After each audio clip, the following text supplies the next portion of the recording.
A millionaire offered a home with one condition to a homeless single mother.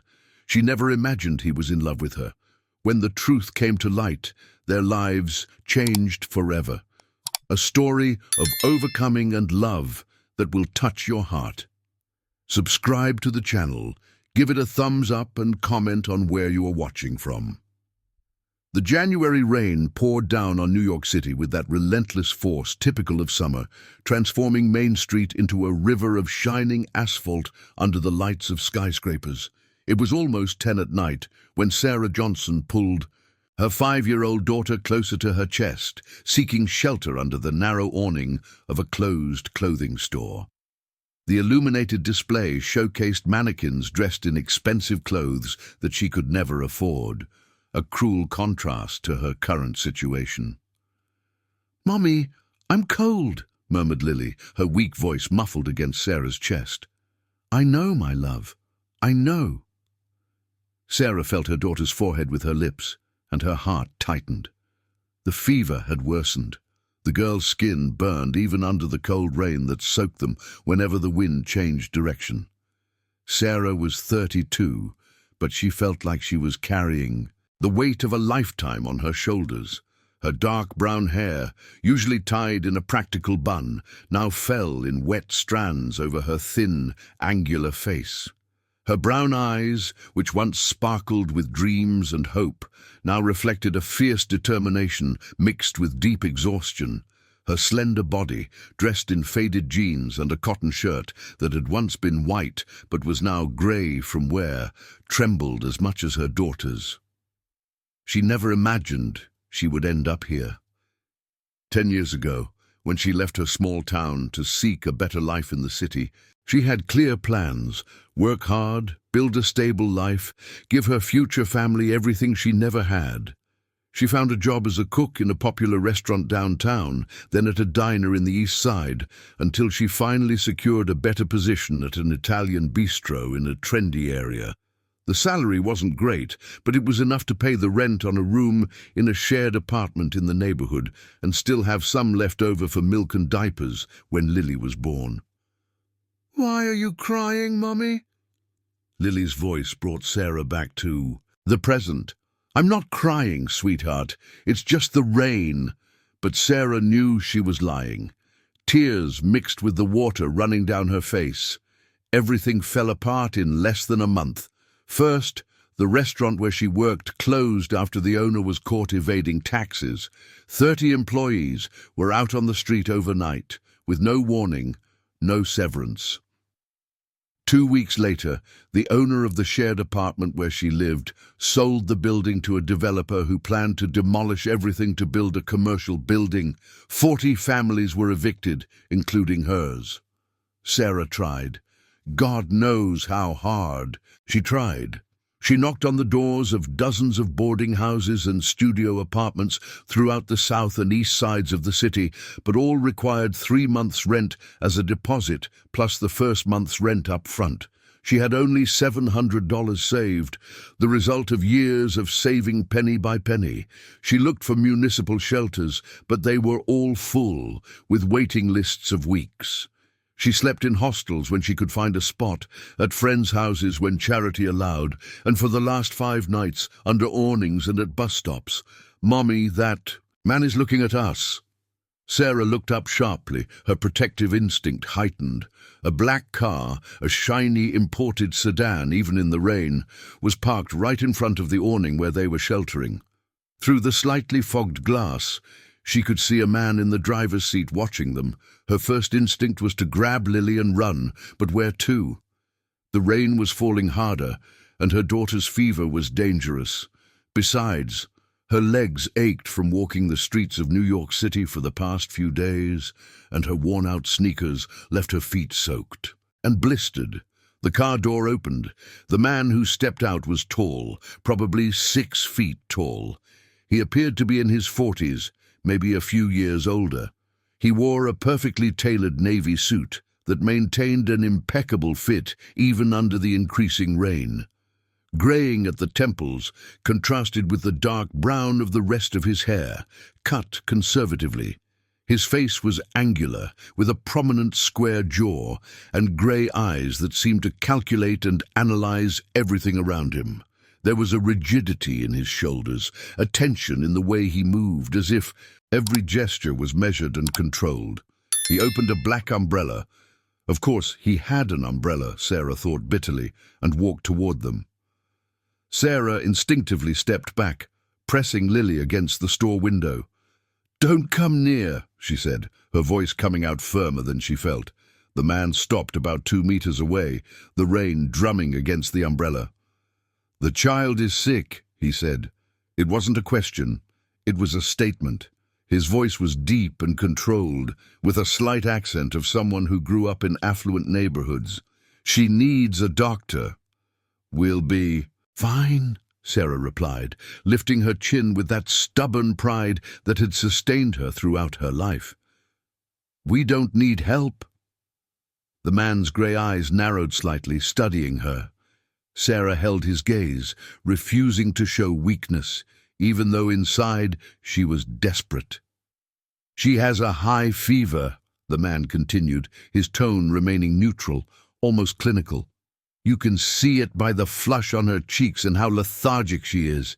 If it's an infection, leaving it untreated could be dangerous." "And are you a doctor?" Sarah shot back, her voice laden with defensive sarcasm. "No, but I don't need to be to recognize a child who needs medical attention." He paused. "My car—" Sarah Johnson was here. "I can take you to the community hospital. It's free. You wouldn't owe me anything." "I'm not getting into a stranger's car with my daughter," Sarah said firmly, even though a part of her wanted to accept, wanted to believe that there were still good people in the world. For the first time, something resembling respect passed through the man's eyes. He nodded slightly, as if approving her caution. "Wise," he said. Then, to Sarah's surprise, he extended the umbrella toward her. "At least accept this. There's an urgent care center 3 blocks from here on Augusta Street." Sarah looked at the umbrella as if it were a trap. Lily coughed again, and the sound echoed in the little girl's chest in a way that made Sarah's heart shatter. "Why?" she asked, her voice breaking for the first time. "Why do you care?" The man was silent for a moment, the rain falling around him, soaking his expensive suit. When he finally spoke, there was something in his voice that hadn't been there before, a crack in the controlled facade. "Because—" he hesitated, as if he wasn't used to explaining his actions. "Because no one should be out in this rain, especially not a child." Sarah felt the tears burning her eyes again. She held Lily tighter, the small body too warm against hers. "We lost our home," she said suddenly, the words pouring out uncontrollably. "I was evicted 3 weeks ago. I lost my job in the same month. I tried to find a place, but no one rents without a deposit, and I don't have anything. Breathe," the man said, and there was something almost kind in his tone, though still controlled. "You're hyperventilating." Sarah forced herself to breathe more slowly, the air coming in irregular gasps into her lungs. "What's your name?" he asked. "Sarah Johnson." "David Thompson," he introduced himself. Then, after a pause, "I work in real estate, construction. I have a vacant apartment in a trendy area." Sarah's heart skipped, hope and distrust battling within her. "And why are you telling me this?" "Because you need a place to live, and I need someone reliable." David kept his gaze steady on hers. "I have a penthouse in an upscale neighborhood. I live alone, travel a lot for work. I need someone to keep the house in order, clean, take care of things while I'm away." "Are you offering me a job?" Sarah asked incredulously. "And housing? The apartment in the trendy area is yours while you work for me. Salary of $3,000 a month, deposited into your account. You clean my penthouse 3 times a week, a few hours of work each day." It was too good to be true. It had to be. "And what else do you want?" Sarah asked, her voice hardening. Because rich men don't offer homes and jobs to unknown women on the street without wanting something in return. To her surprise, David didn't seem offended. If anything, he looked sad. "Just the work," he said calmly. "Nothing more. You can install locks on the inside of the apartment if you want. I'll give you the address of the penthouse. You can verify my identity. Look up my name online. David Thompson, CEO of Thompson Construction. Everything documented, everything legal." Sarah studied him, searching for signs of deceit, of danger. But all she saw was a tired man in the rain, completely soaked now, offering her something that seemed impossible. "Why me?" she whispered. David looked at Lily, who had fallen asleep against Sarah's shoulder, feverish and exhausted. "Because women with children are responsible. They are fighters. And because—" he paused, as if the next words cost him something. "Because everyone deserves a second chance." The rain continued to fall, but Sarah barely felt it anymore.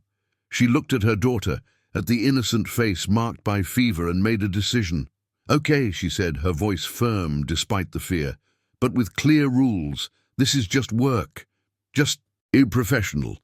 I won't accept charity, Mr. Thompson. I will work for every penny I earn." For the first time, David almost smiled. Almost. "I wouldn't expect anything less, Mrs. Johnson." The apartment in the trendy area was in a discreet building on Harmony Street, just 3 blocks from the subway station. David parked the car in front of the 6-story building with a beige facade and large windows protected by white bars. It wasn't luxurious, but it was light years away from the awnings where Sarah had slept in recent days. "It's apartment 402, David said, turning off the engine. The rain had diminished to a fine, persistent drizzle. "4th floor, there's an elevator." Sarah got out of the car, still holding Lily against her chest, her body tense and alert despite the exhaustion consuming her. Every instinct screamed that this was too risky, too fast. But when Lily whimpered softly, still feverish, Sarah pushed the doubts to the back of her mind. The lobby of the building was simple: beige ceramic floor, white walls, some large potted plants in the corners. An elderly doorman in a navy blue uniform looked up from a small television and waved to David with familiarity. "Good evening, Dr. David," the man said. Then his eyes landed on Sarah and Lily, and she saw curiosity there. "Are you moving into 402? "She is," David replied before Sarah could speak. "Sarah Johnson. She has my full authorization to come and go as needed. You can note it in the logbook." "Yes, sir." The doorman took a pen and began to write. "I need a document for the registration, ma'am." Sarah hesitated, then reached into the small, soaked backpack she carried. Everything she owned in the world now fit into that battered backpack, and pulled out her ID protected by plastic. The doorman photocopied it and returned it with a polite smile. The elevator was narrow, with mirrors on 3 sides that multiplied Sarah's image infinitely. A woman too thin, with deep, dark circles, holding a sleeping child. She avoided looking at the reflections. The apartment was rented. "Before?" she asked, breaking the tense silence as they ascended. "No," David said, his eyes fixed on the illuminated numbers above the door. "I bought it 3 years ago. It's never been occupied. 3 years empty? That doesn't make financial sense." David looked at her, and there was something inscrutable in his grey eyes. "No, it doesn't." The elevator door opened on the 4th floor. A narrow hallway led to just 2 dark wooden doors. David walked to the one on the right, marked with the number 402 in silver digits, and pulled a set of keys from his pocket. "These are yours," he said, handing them to Sarah.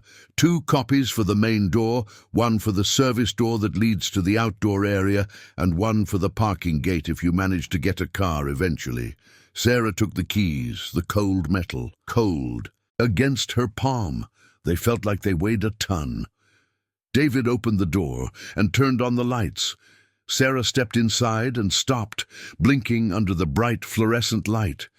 The apartment was empty, completely empty.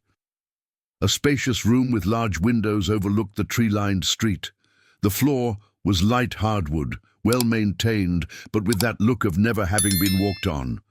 The white walls were immaculate, without a single picture or mark. To the left, an open kitchen with white cabinets, a stainless steel sink, stove and refrigerator, everything looking new, still with protective stickers on some surfaces. "There are no furniture," Sarah said, her voice echoing in the empty space. "No," David confirmed, stepping in behind her. "But tomorrow I will arrange for the essentials. A queen bed for you, a crib for your daughter, a table, chairs, a sofa. What else do you need?" Sarah felt her throat tighten. It was too much, too fast, too generous, too inexplicable. "Why?" she asked again, turning to face him. Lily was starting to stir in her arms, moving restlessly. "Tell me the truth. No one does this without a reason. What do you really want?" David stood at the entrance of the empty room, the cold light accentuating the lines of fatigue on his face. For a long moment he didn't answer. Then, surprisingly, he sighed, a deeply human sound coming from that controlled man. "I had a plan," he began, the words coming out slowly, as if each one cost him effort. 3 years ago, my company was doing well, very well. I had just gotten married. My wife—" He paused, something dark crossing his face. "We bought this apartment because it was close to our favorite project. We were going to renovate, decorate, turn it into a home. What happened? She cheated on me, with my partner." David's voice was flat, emotionless, but Sarah could feel the hidden pain underneath. "I found out 6 months after buying this place. The divorce took 1.5 years. In the end, she got the house we lived in, half of the investments, and a good chunk of the company. This apartment—" He looked around the empty space. "This apartment remained untouched. I couldn't sell it. I couldn't rent it out. It stayed here empty, reminding me of plans that never materialized." Sarah watched him closely. There was truth in those words. She could feel it. But there was also something he wasn't saying. "And now you want me to live here, in the apartment that brings you bad memories?" "No," David said, finally meeting her gaze. "Now I want this place to mean something different, something better, a second chance, as I said." Lily chose that moment to cough violently, her small body shaking in Sarah's arms. "She needs medicine," David said immediately, all previous vulnerability disappearing, replaced by efficiency. "There's a 24-hour pharmacy 2 blocks away. I'll get some fever reducer, something for the cough." "Do you have health insurance?" "No," Sarah admitted. "We'll use the public health system when morning comes." "The local hospital is 10 minutes from here. I can—" "No," Sarah cut in firmly. "I said I won't accept charity, Mr. Thompson. The public health system will take care of my daughter just fine. Millions of Brazilians depend on it every day." David seemed about to argue, but something in Sarah's expression made him stop. He nodded stiffly. "As you wish. But at least let me buy basic medicines, fever reducer, pain reliever. This isn't charity, it's human decency. You'll start working Monday. Consider this an advance." Sarah wanted to argue, but Lily was burning with fever, and every minute mattered. "All right," she said reluctantly, "but write down everything you spend. I'll pay it back from my salary." "Of course," David agreed, though both knew he wouldn't do that. "Do you have blankets, sheets, dry clothes?" Sarah glanced at her soaked backpack, which contained 3 changes of clothes for her, 4 outfits for Lily, a toothbrush, soap, and little else. "We have what we need," she said, pride tinging every word. David studied her for a long moment, and Sarah had the strange feeling that he saw much more than she wanted to reveal. "There are sheets and blankets in the bedroom closet," he finally said. I left some basic items a long time ago. They might smell a bit musty, but they're clean. Use what you need." He walked to the kitchen and opened some cabinets, revealing a basic set of dishes, glasses and cutlery, as well as some pots. "All of this was here when I bought the apartment. The previous owner left it. It's not much, but it'll do until you get organized." He paused. "The refrigerator is working. I kept it on for a few months when I thought about, well, never mind. I'll go to the market too, bring the basics. Milk, bread, fruits, rice, beans." "Mr. Thompson." "David," he corrected. "And before you refuse, think of your daughter. She needs to eat when she wakes up. Consider it part of the welcome package for the job." Sarah pressed her lips together, hating to agree, hating to need help, hating that he was right. "Thank you," she finally said, the words seeming to be pulled from her. "You're welcome." David checked the expensive watch on his wrist. "It's almost 11. I'll go to the pharmacy and the market. I should be back in 40 minutes. In the meantime, give a warm bath for her to bring down the fever, change into dry clothes. The electric shower works. The hot water takes about a minute to heat up." He turned to leave, but Sarah called him. "David." He stopped, looking over his shoulder. "You said I would start working on Monday. What day is it today?" "Friday.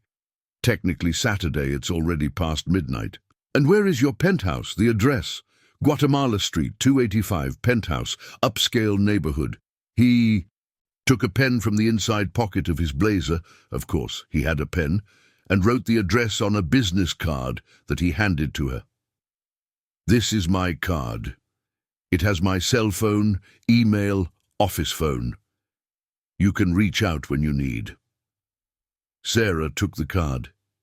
It was thick, made of expensive paper with gold embossed lettering. "Thompson Construction, building dreams since 1987. Below, David Thompson, CEO. "I'll look you up on Google," she warned. "About your company, about everything." "I hope you do," said David, and for the second time that night he almost smiled. It would be irresponsible not to.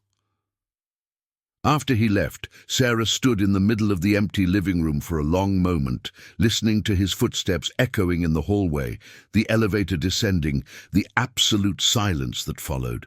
"Mommy, where are we?" murmured Lily, finally more awake. "At home, sweetheart," said Sarah, the words sounding strange in her mouth. "We are at home."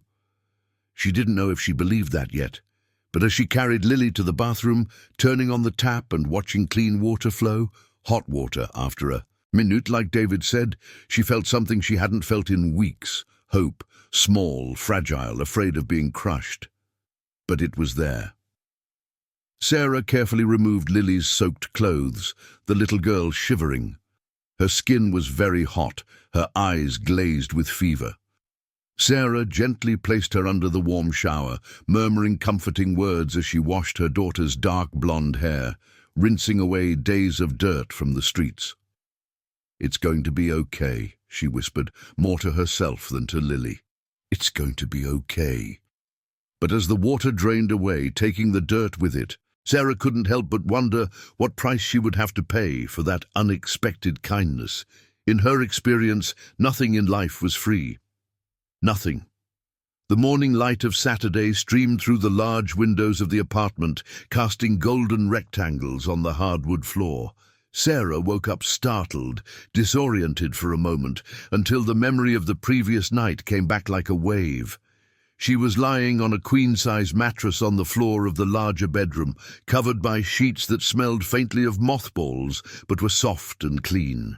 Beside her, Lily was sleeping soundly on a toddler mattress, her breathing finally regular after the fever subsided with the medication David had brought. Sarah slowly got up, her muscles protesting. Weeks of sleeping on hard surfaces had taken their toll. She walked barefoot to the living room, still processing that this space was, at least temporarily, hers. In the kitchen, she found the grocery bags that David had left the night before. He had been meticulous: whole milk, chocolate milk, sliced bread, butter, cheese, ham, assorted fruits, rice, beans, pasta, tomato sauce, oil, salt, sugar, coffee. Even overnight diapers in Lily's size, although the little girl no longer used them. He had no way of knowing that. The gesture, the attention to detail, unsettled Sarah more than she wanted to admit. She brewed coffee in the electric coffee maker she found in the cabinet, the rich aroma filling the empty apartment. While waiting, she grabbed her old cell phone, the screen cracked but still working, and opened Google. David Thompson Construction, she typed. The results appeared immediately. Dozens of them. Thompson Construction was a family-owned business founded in 1987 by David's father, Henry Thompson, who passed away in 2015. David took over as a CEO at the age of 32. The company specialized in high-end construction and had an impressive portfolio. Luxury residential buildings in upscale neighborhoods. The corporate website showcased photos of developments with rooftop pools, imported marble finishes, parking for 4 cars. Sarah clicked on the About Us tab. There was a professional photo of David, grey suit, serious expression, those piercing grey eyes staring at the camera with calculated confidence. The text spoke of commitment to excellence, family tradition, innovation in the luxury real estate market. She searched for news. She found articles about building launches, features in architecture magazines, an interview in an economic newspaper from 2018, where David talked about expanding into the interior of the state. And then, in a deeper search, she found a small note in a social column from 2021. Businessman David Thompson, 37, CEO of Thompson Construction, and lawyer Patricia Miller, 33, announced their separation after 3 years of marriage. The divorce, according to close sources, was marked by disputes over the division of considerable assets. Patricia, who also served as legal consultant for the construction company, left the firm after the separation. So he had told the truth about his ex-wife. Sarah continued, searching but found nothing suspicious, no scandals, no accusations. David Thompson seemed to be exactly what he claimed to be, a successful, reserved businessman who built expensive buildings for wealthy people, which brought her back to the question that haunted her. Why would someone like him stop his car to help a stranger in the rain? "Mommy!" Lily's voice brought her back. The little girl was at the bedroom door, rubbing her eyes, her dark blonde hair tousled. "Where are we?" Sarah went to her, kneeling to be at eye level with her daughter. "Do you remember the man from last night? The one who gave us a ride?" Lily nodded. "He lent us this apartment for a while. Mommy is going to work for him." "Are we going to live here?" "For now, yes." "It's pretty," said Lily, looking around with that childlike ability to accept change that Sarah envied. "But there's no—" "Not yet," Sarah agreed. "But we'll figure it out, okay? Now come on, I'm going to make breakfast." They ate toast with butter and cheese sitting on the floor of the living room, using plates that Sarah had washed 3 times before considering them clean enough. Lily had milk with chocolate syrup, and Sarah noticed with relief that color was returning to the girl's cheeks, the fever completely gone. Sarah's phone vibrated, a message from an unknown number. "Good morning, Sarah. David Thompson. The furniture will be delivered at 2 p.m. 2 beds, a sofa, a table with 4 chairs, wardrobe. Basic but functional. If you need anything more urgent, let me know. Monday, 9 a.m. Come to the address on my card. I'll show you the penthouse and explain the features." Sarah stared at the message for a long moment before replying, "Thank you for the furniture. I'll note the amount and deduct it from my salary gradually. I'll be there Monday at 9 a.m. The reply came almost immediately. "No need to deduct. It's part of the apartment's infrastructure." Sarah pressed her lips together, typing, I prefer to pay. I don't like owing favors. This time the response took a few minutes. I understand. As you prefer. Sarah hung up the phone, a tight knot in her stomach. She didn't trust all that generosity, but she couldn't deny that she desperately needed it. It was a contradiction that left her tense and irritated. The rest of Saturday passed in preparations. Sarah washed all the clothes they had in the building's laundry on the ground floor, using coins she found at the bottom of her backpack. She cleaned the entire apartment, even though it was already clean, because she needed to do something with her hands, needed to feel like she was contributing in some way. The furniture arrived promptly at 2 p.m. 2 delivery men brought up a queen-size bed with a new mattress still wrapped in plastic, a toddler bed with a princess theme that made Lily's eyes sparkle, a beige 2-seater sofa, a round light wood table with 4 chairs, and a 2-door wardrobe. "Is everything paid for?" Sarah asked the delivery man suspiciously. "Yes, ma'am. Paid and installed. We'll set everything up, don't worry."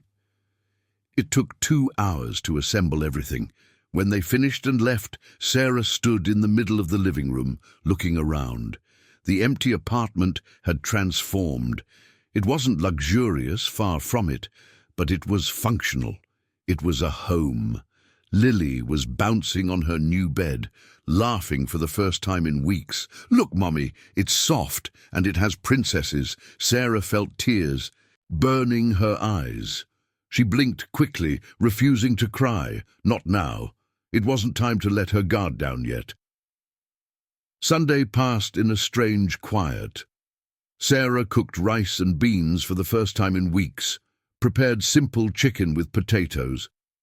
They ate sitting at the new table, and it felt so normal, so everyday, that Sarah almost forgot the last months of nightmare.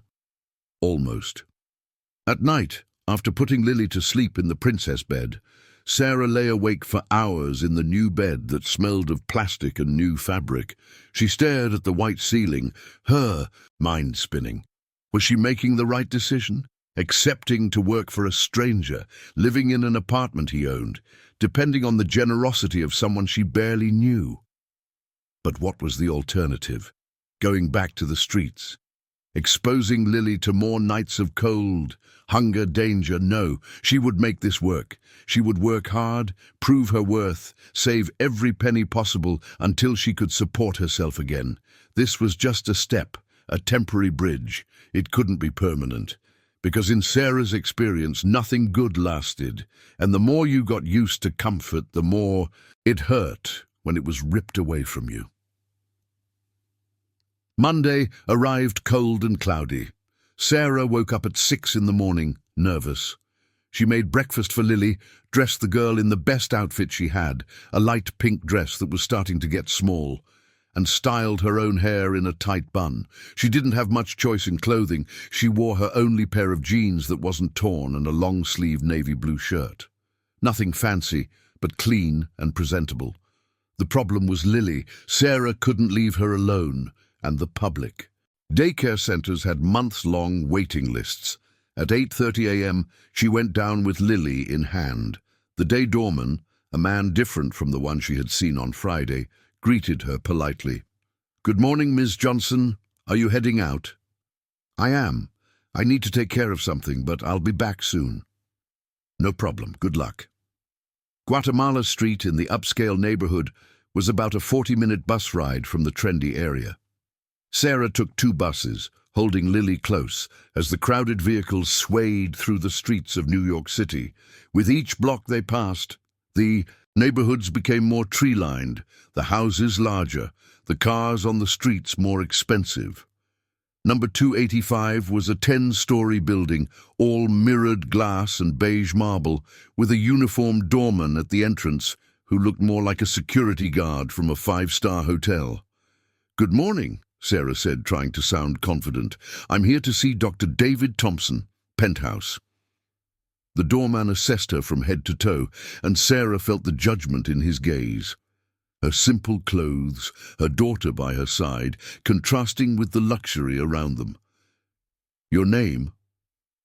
"Sarah Johnson. He's expecting me." The man picked up the phone, dialed, murmured something. Then he nodded. "You can go up. Penthouse, top floor." The elevator was lined with mirrors and had a marble floor. Sarah avoided looking at the reflections, focusing on the illuminated numbers going up. 1, 3, 5, 7, 9. C. The doors opened directly into a private hall. There was only one solid dark wood door with a digital lock. Before Sarah could ring the bell, the door opened. David was there, wearing black dress pants and a white shirt, with the sleeves rolled up to his elbows. No tie, no blazer. It was the most casual version of him that Sarah had seen. He had seen it, but there was still that stiffness in her shoulders, that control in every movement. "Punctual," he said, approval in his tone. "Good." His eyes dropped to Lily, who was hiding behind Sarah's legs. "She had nowhere to stay," Sarah said immediately, defensively. "The daycare centers have waiting lists. I can work with her here. I promise she won't be a bother. She's very quiet." "You don't need to justify yourself," David interrupted her. "I said you could live in the apartment with your daughter. I obviously knew that would mean she would sometimes be present during work." He knelt down to Lily's height. "What's your name?" "Lily," the girl whispered. "Nice to officially meet you, Lily. I'm David." He extended his hand, formally, and to Sarah's surprise, Lily shook it. "Do you have toys?" Lily asked with the brutal honesty of 5-year-olds. For the first time, Sarah saw something that could be embarrassment cross David's face. "Not at the moment, but I have a big TV. Do you like cartoons?" Lily nodded enthusiastically. "Come in," David said, standing up and opening the door wider. Sarah stepped inside and stopped, completely shocked. The penthouse was stunning. A huge open space with double-height ceilings, floor-to-ceiling windows offering a panoramic view of New York City. The floor was white marble with grey veins, the walls in neutral shades of beige and white. A spiral staircase made of metal and glass led to the second floor. The decor was minimalist and expensive: grey leather sofas, a solid wood dining table for 12, a gourmet kitchen with a central island and all the latest appliances. But something was wrong. Despite all the luxury, the place felt dead, lifeless. There were no plants, no personal photos, no scattered books, nothing to indicate that anyone actually lived there. It was like a magazine showroom, beautiful but devoid of soul. "It's big," Sarah managed to say. "It's 300 square meters. 3 suites, plus an office upstairs. Down here, living room, kitchen, half bath, and an extra suite." David walked over to the kitchen. "I need you to clean 3 times a week, Mondays, Wednesdays, and Fridays. Mop the floors, clean the bathrooms, change the sheets, wash the dishes if there are any. Usually there isn't much because I eat out almost always." "That's fine," Sarah said, still absorbing the space. "And what else?" "That's all. Basic cleaning. Nothing complicated." He hesitated. "There's a room upstairs that remains locked. Don't go in there." "Why?" David's eyes met hers, and there was a coldness there that hadn't been present before. "Because I'm asking you not to go in." Sarah studied him. Clearly, there was something in that room he didn't want her to see. Secrets. Everyone had them. She certainly had hers. "Okay," she agreed. "I won't go in." The tension in his shoulders visibly relaxed. "Good. I'll show you where the cleaning supplies are." He guided her through a discreet door near the kitchen that led to a laundry room equipped with industrial washing and drying machines and shelves full of expensive cleaning products. "Use what you need. If something runs out, let me know and I'll replenish it." Lily had found the TV remote and managed to turn it on, immediately absorbed by a cartoon that appeared. "Is she going to be okay there?" David asked, looking at the girl. "Yes. Lily is very independent." Sarah walked over to her daughter, kneeling down. "Sweetheart, Mommy is going to clean Uncle David's house, okay? You stay here watching TV, but don't leave this sofa, understood? Don't touch anything. Don't go to the kitchen by yourself. Okay, Mommy, Lily said, not taking her eyes off the screen. Sarah stood up and found David watching her with a strange expression. What? She asked defensively. Nothing. It's just, you're a good mother. The words hit her like an unexpected punch. Sarah swallowed hard. I do my best. I know, I see that. For a moment they locked eyes, and Sarah felt something shift in the air between them. Something that scared her because it felt too much like understanding, like connection. She broke eye contact first. I'll get started. How long does it usually take? About 3 hours, I would say, but don't rush. David picked up a leather folder from the dining table. I'm going to the office. I'll be back around 6 p.m. You can stay as long as you need. When you're done, just lock the door when you leave. Here are the keys. He placed a set of keys on the kitchen table. One for the main door, one for the laundry room. The digital lock code is 2T508. Memorize it, don't write it down. 2T508, Sarah repeated. If you have any problems, call me. He hesitated at the door. Sarah? Yes? Thank you for coming. For accepting. Before she could respond, he was already gone. Sarah stood in the middle of that luxurious penthouse, listening to the echo of his footsteps fading away, and wondered, not for the first time, what exactly she had gotten herself into. The first weeks of February passed in a strange and delicate routine. Sarah arrived at David's penthouse at 9 in the morning on Mondays, Wednesdays and Fridays, always with Lily in tow. She meticulously cleaned every inch of the 300 square meters while her daughter watched cartoons or drew sitting on the grey leather sofa. David was never there when she arrived. He left early for the office and returned late, leaving the penthouse silent and empty for Sarah to work in peace. It was an efficient, professional arrangement, exactly as she had requested. So why did Sarah find herself looking for signs of him around the space? She noticed little details. The coffee mug always left in the sink, half washed, as if he had gotten distracted in the middle of the task. The sofa cushions never misaligned, suggesting he rarely sat there. The gym set up in one of the suites on the second floor, with expensive equipment that looked well used. The weights worn down, the treadmill marked, the wear on the panel, and the photographs. They were all over the penthouse, but all facing down. Sarah discovered this in the second week when she was dusting a shelf in the living room.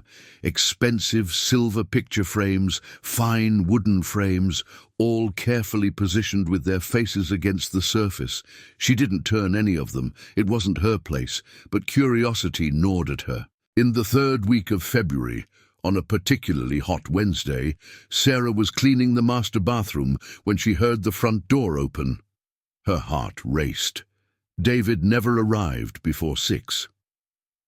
Sarah? His voice echoed through the space. In the bedroom, she replied, quickly rinsing the sink and drying her hands.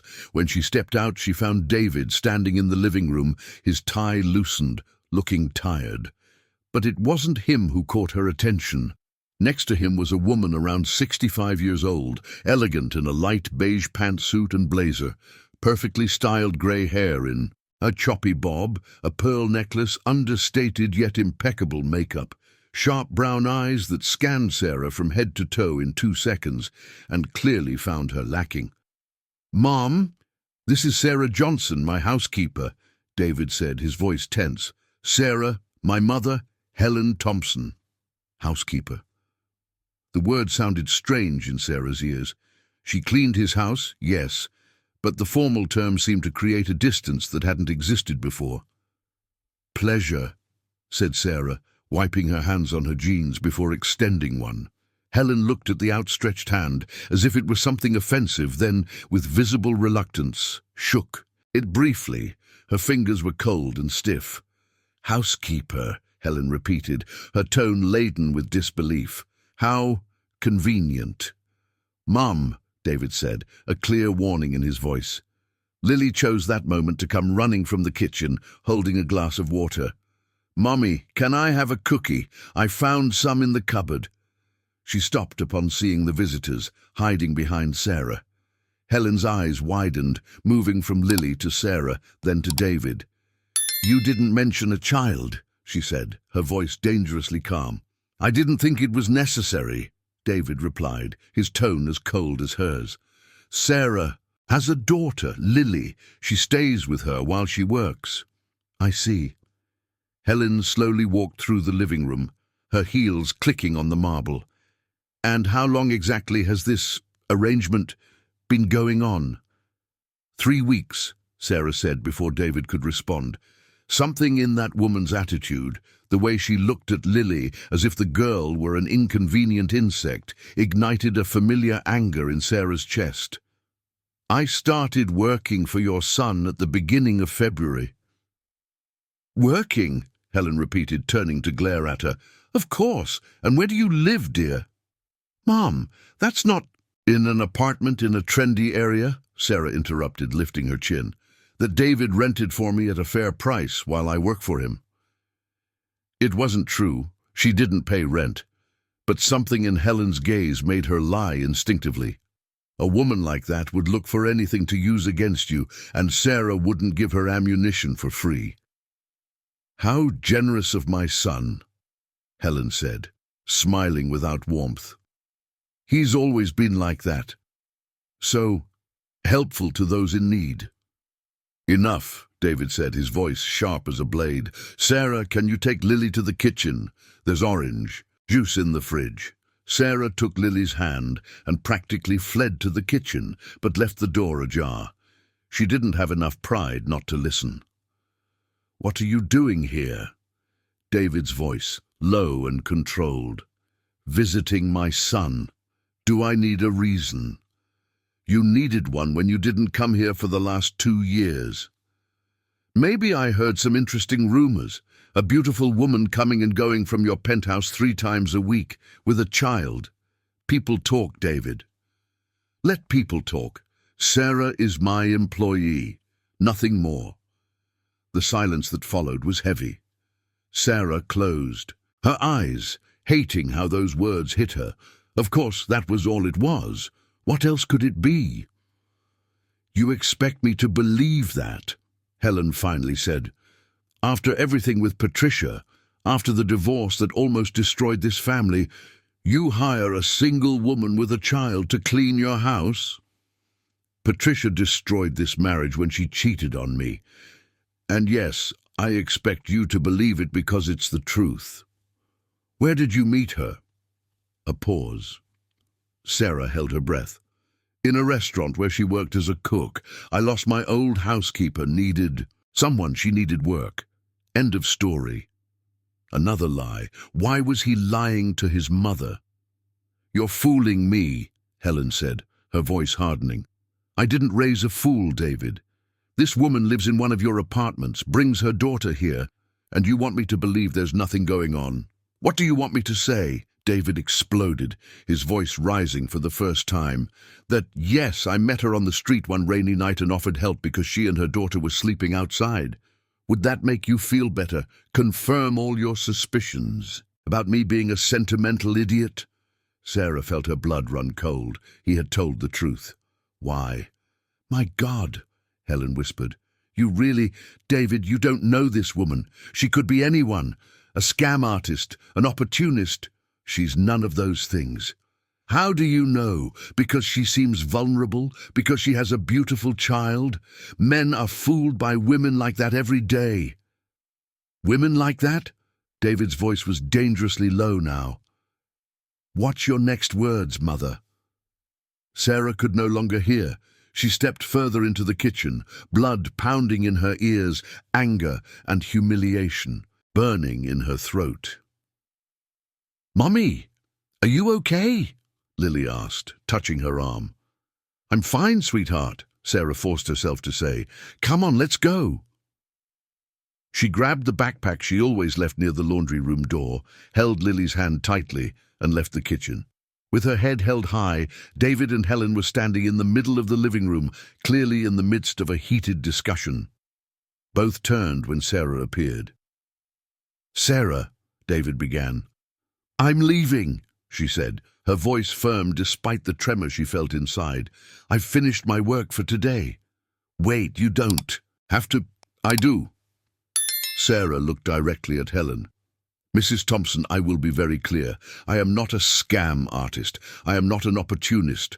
I am a single mother who had bad luck, and your son offered a hand when I desperately needed it. I am working honestly for every penny I earn. I do not ask for favors, I do not accept gifts, and I certainly have no romantic interest in your son." The final lie slipped from her tongue with surprising ease. "My job here is to clean this penthouse. It's what I do, and I do it well. If that's a problem for you, I can look for another job tomorrow, but I will not stay here listening to insinuations about my character." Helen looked at her with barely concealed surprise. Clearly, she did not expect the housekeeper to speak like that. "Well," she finally said, "at least you have backbone. That is unexpected." David ran a hand through his hair, frustrated. "Sarah, please, you don't have to leave. My mother was just protecting you," Sarah finished, looking at him. "I understand. If I had a child, I would do the same." She squeezed Lily's hand. "Come on, sweetheart." She was at the door when Helen's voice stopped her. "Friday, come have dinner at my house, you and the child." Sarah turned slowly. "With all due respect, I don't think that's a good idea." "It's not a request," Helen said, but there was something less hostile in her tone now. "It's an invitation. If you truly have nothing to hide, you shouldn't be afraid to have dinner with your employer's mother." It was a challenge. Sarah could see it in the sharp brown eyes of the woman. "Mom, this is ridiculous," David began. "It will go," Sarah interrupted him. "If that woman wanted to test her, let her. Sarah Johnson had nothing to hide and would not bow to anyone." "What time?" For the first time, something that could be respect passed over Helen's face. 8 o'clock. I will send the address for David to pass on to you." She grabbed an expensive handbag from the sofa. "David, dear, I'll see you Friday too. I hope you have the courage to attend your own inquisition." She left, her heels echoing down the hallway until they disappeared in the elevator. Sarah and David stood in silence for a long moment. "You don't have to go," he finally said. "My mother has no right to—" "I will go," Sarah said firmly. "I am not afraid of her." "I know, I noticed." He took a few steps toward her, stopping at a respectful distance. "Thank you for the way you spoke to her. You didn't have to defend me." "I didn't defend you," Sarah said, although they both knew it was a lie. "I defended myself." "Still, thank you." Sarah nodded and turned to leave, but his voice stopped her again. "Sarah?" When she looked, his grey eyes were fixed on her with an intensity that made her swallow hard. "You lied to her about how we met. You lied too. I know, but my lie protected you. Yours protected me." He tilted his head. "Why?" Sarah didn't have a good answer for that, not one she wanted to admit out loud. "Because," she finally said, "despite everything, you gave me a chance when no one else would. Your mother doesn't need to know all the details. Some things can stay just between us." Something changed in his face. Something soft, vulnerable, completely different from the controlled man she knew. "Between us," he repeated, the words sounding like an agreement, a promise. Sarah left before she could analyze that look, that moment, that feeling that something had changed irrevocably between them. On the bus back to the trendy area, with Lily asleep in her lap, Sarah looked out the window at the city passing by in a blur and wondered what kind of mess she had just created. Because why lie to protect someone you barely know? There was only one answer, and it was one that Sarah was not ready to face. Not yet.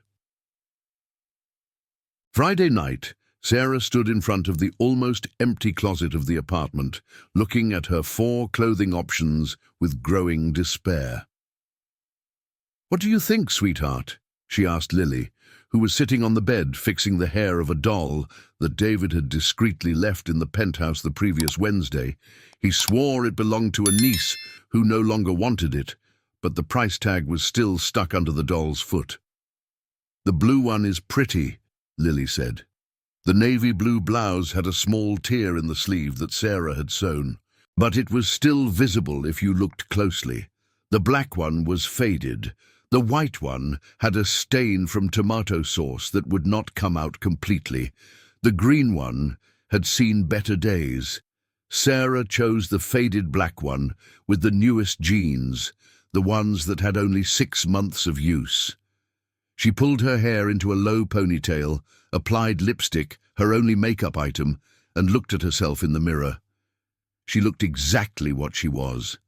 A working woman wearing her best bad clothes, trying to impress rich people. "You look beautiful, Mommy," Lily said, and Sarah felt tears threaten. "Thank you, my love. You too." She had dressed Lily in the pink dress, the only pretty one they had, even though it was small. The address that David sent was in Higienopolis, one of the oldest and most elegant neighborhoods in New York City. Helen's house was a 3-story neoclassical mansion with a front garden and wrought iron gates.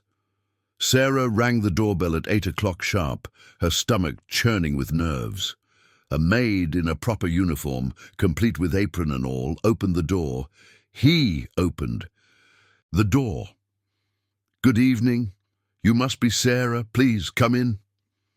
The interior was everything Sarah expected. Antique furniture, crystal chandeliers, Persian rugs, and wall art that probably cost more than she would earn in 10 years.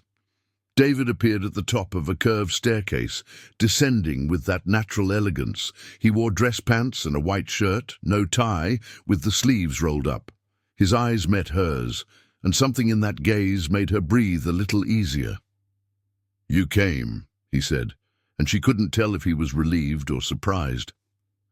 "I said I would." "My mother is in the dining room. Before we go in—" He hesitated, lowering his voice. "She might ask difficult questions, personal ones. You don't have to answer if you don't want to." "I can hold my own, David." "I know." He smiled, small but genuine. "It's one of the things I admire most about you." Before Sarah could process those words, Helen appeared at the dining room door. "Ah, you've arrived. Wonderful. Dinner is served." The dining table was ridiculously long, with place settings marked with fine china and silverware. Helen sat at the head, David on one side, and Sarah and Lily on the other. The maid served the first course, a creamy pumpkin soup with croutons. "So, Sarah," Helen began after the first awkward silence, "tell me about yourself. Where are you from?" "A small town in the interior of New York." "And your family?" "My mother passed away when I was 18. Cancer. My father left when I was 5. I've never seen him again." Helen nodded, chewing delicately. "And the father of the child?" "Mother," David warned. "That's a reasonable question." "He disappeared when he found out I was pregnant," Sarah said, her voice steady despite the shame she always felt admitting it. "He never wanted to be a father. He made it clear that the problem was mine." Something passed over Helen's face.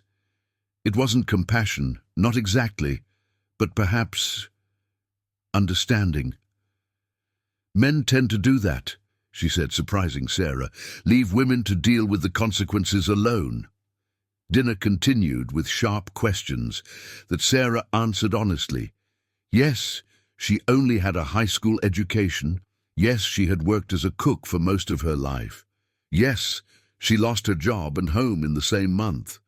No, she had never asked for child support from Lily's father because he had no money anyway, and she was too proud to pursue a man who didn't want her. Lily ate in silence. too well-behaved for a 5-year-old, and it broke Sarah's heart because she knew her daughter was nervous. When they reached dessert, a delicate milk pudding, Helen finally set down her utensils and looked directly at Sarah. "I'll be frank with you, dear. When my son told me about you, I thought you were a con artist, a beautiful woman with a sad story, hoping to gain access to the family's money." Sarah began to speak, but Helen raised her hand. "Let me finish. I spent this past week investigating you. Yes, I hired a private investigator. Don't apologize for protecting my son." She took a sip of wine. "Do you know what he found?" "Nothing. Absolutely nothing compromising. You are exactly who you say you are, a hard-working woman who had bad luck. Everyone we interviewed, former co-workers, neighbors, even your old landlord, said the same thing. Sarah Johnson is proud, honest to a fault, and works harder than anyone they know." Sarah didn't know whether to be offended by the investigation or relieved by the results. "So what's the verdict?" she asked, keeping her tone neutral. Helen studied her for a long moment. "The verdict is that maybe, just maybe, I misjudged you." She paused. "But I still have my reservations. My son is vulnerable, even if he won't admit it. The divorce left scars. If you take advantage of that vulnerability, if you hurt him in any way, I will make your life a living hell. Understood?" "Perfectly," said Sarah. "But to be clear, I have no intention of hurting anyone. I'm here just to work and rebuild my life." "Great, then we won't have any problems." Helen stood up. "David, dear, can you show Sarah the library? I have some children's books that Lily might like." It was clearly a maneuver to be alone with one of them, but Sarah didn't protest. She followed David down a hallway lined with family photos. "Sorry about that," he said quietly. "My mother is intense. She loves you. She's protecting you. I understand that." David stopped in front of a glass door that led to a 2-story library, with shelves from floor to ceiling. "You always understand," he said, turning to face her. "Why? Why don't you get angry when you have every right to?" "Because anger doesn't pay the bills," Sarah said simply. "And because she's not wrong. You hardly know me. I could be anyone. But you're not." He stepped closer, and Sarah could feel his warmth, the scent of his expensive cologne, mixed with something more personal. "You are Sarah Johnson, mother of Lily, the hardest worker I know, the bravest woman I've ever met." Sarah's heart raced. "David?" "I know," he said quickly, "just professional. You made that clear. But sometimes—" He hesitated, seeming to search for words. "Sometimes I'm glad it was raining that night, glad I stopped the car, glad you're in my life now, even if it's just as a housekeeper." Sarah should have stepped back. She should have reminded him of the boundaries, the difference between their worlds. But the words died in her throat as she looked into his grey eyes and saw something that made her stomach twist. He was telling the truth. And more frightening, she felt the same. "We need to go back," she whispered. "Lily is waiting." David nodded, stepping back, the moment shattering like glass. But as they returned to the dining room, Sarah knew something had changed, and there was no way to undo it. March arrived, bringing a humid warmth that clung to the skin like the second layer. New York City was sweating under the relentless sun of late summer, and Sarah felt every drop of sweat as she cleaned the floor-to-ceiling windows of David's penthouse. It was a Wednesday, almost noon, and she was alone. Lily had secured a spot in a nearby municipal daycare, a small miracle that Sarah attributed to pure persistence and luck. For the first time in months, she worked without worrying if her daughter was entertained or safe. The silence of the penthouse was deafening. Sarah finished the last window and stepped back to admire the result. The view of New York City stretched out before her in all directions. The green of Central Park in the distance, the skyscrapers of Midtown, the elegant homes of the Upper East Side sprawling like a chessboard below. It was a $1,000,000 view, and she was there, a temporary intruder in that world of wealth. She was putting away the cleaning supplies when she heard the digital lock beep. Her heart skipped. David never arrived before 6. The door opened and he walked in, carrying several plastic bags that smelled of food. He had taken off his blazer, his tie was loose, and he looked tired, but not the usual professional fatigue. Something heavier. "Hey," he said, looking genuinely surprised to see her. "You're still here? I was finishing up. I'm about to leave." "No." The word came out too quickly, almost urgently. David cleared his throat. "I mean, have you had lunch yet?" Sarah had eaten a banana at 10 in the morning. "Yes," she lied. David studied her with those grey eyes that saw too much. "Liar. I heard your stomach growl from here." He lifted the bags. "I bought food from that upscale Italian restaurant near the office. They ordered too much. I can't eat it all by myself." A pause. "Would you do me a favor and stay and help?" It was a weak excuse, and they both knew it. But there was something in his expression, a loneliness that Sarah recognized all too well, that made her hesitate. "Lily is at daycare until 5, she said slowly. "But I really shouldn't." "Please," David said, and the simple word carried a weight that surprised her. "I just need company today, that's all." Sarah should have said no.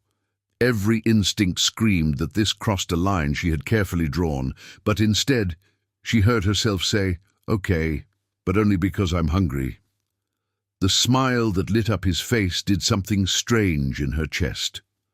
They set up the food on the kitchen island: lamb lasagna, caprese salad, lemon risotto, artisanal bread still warm.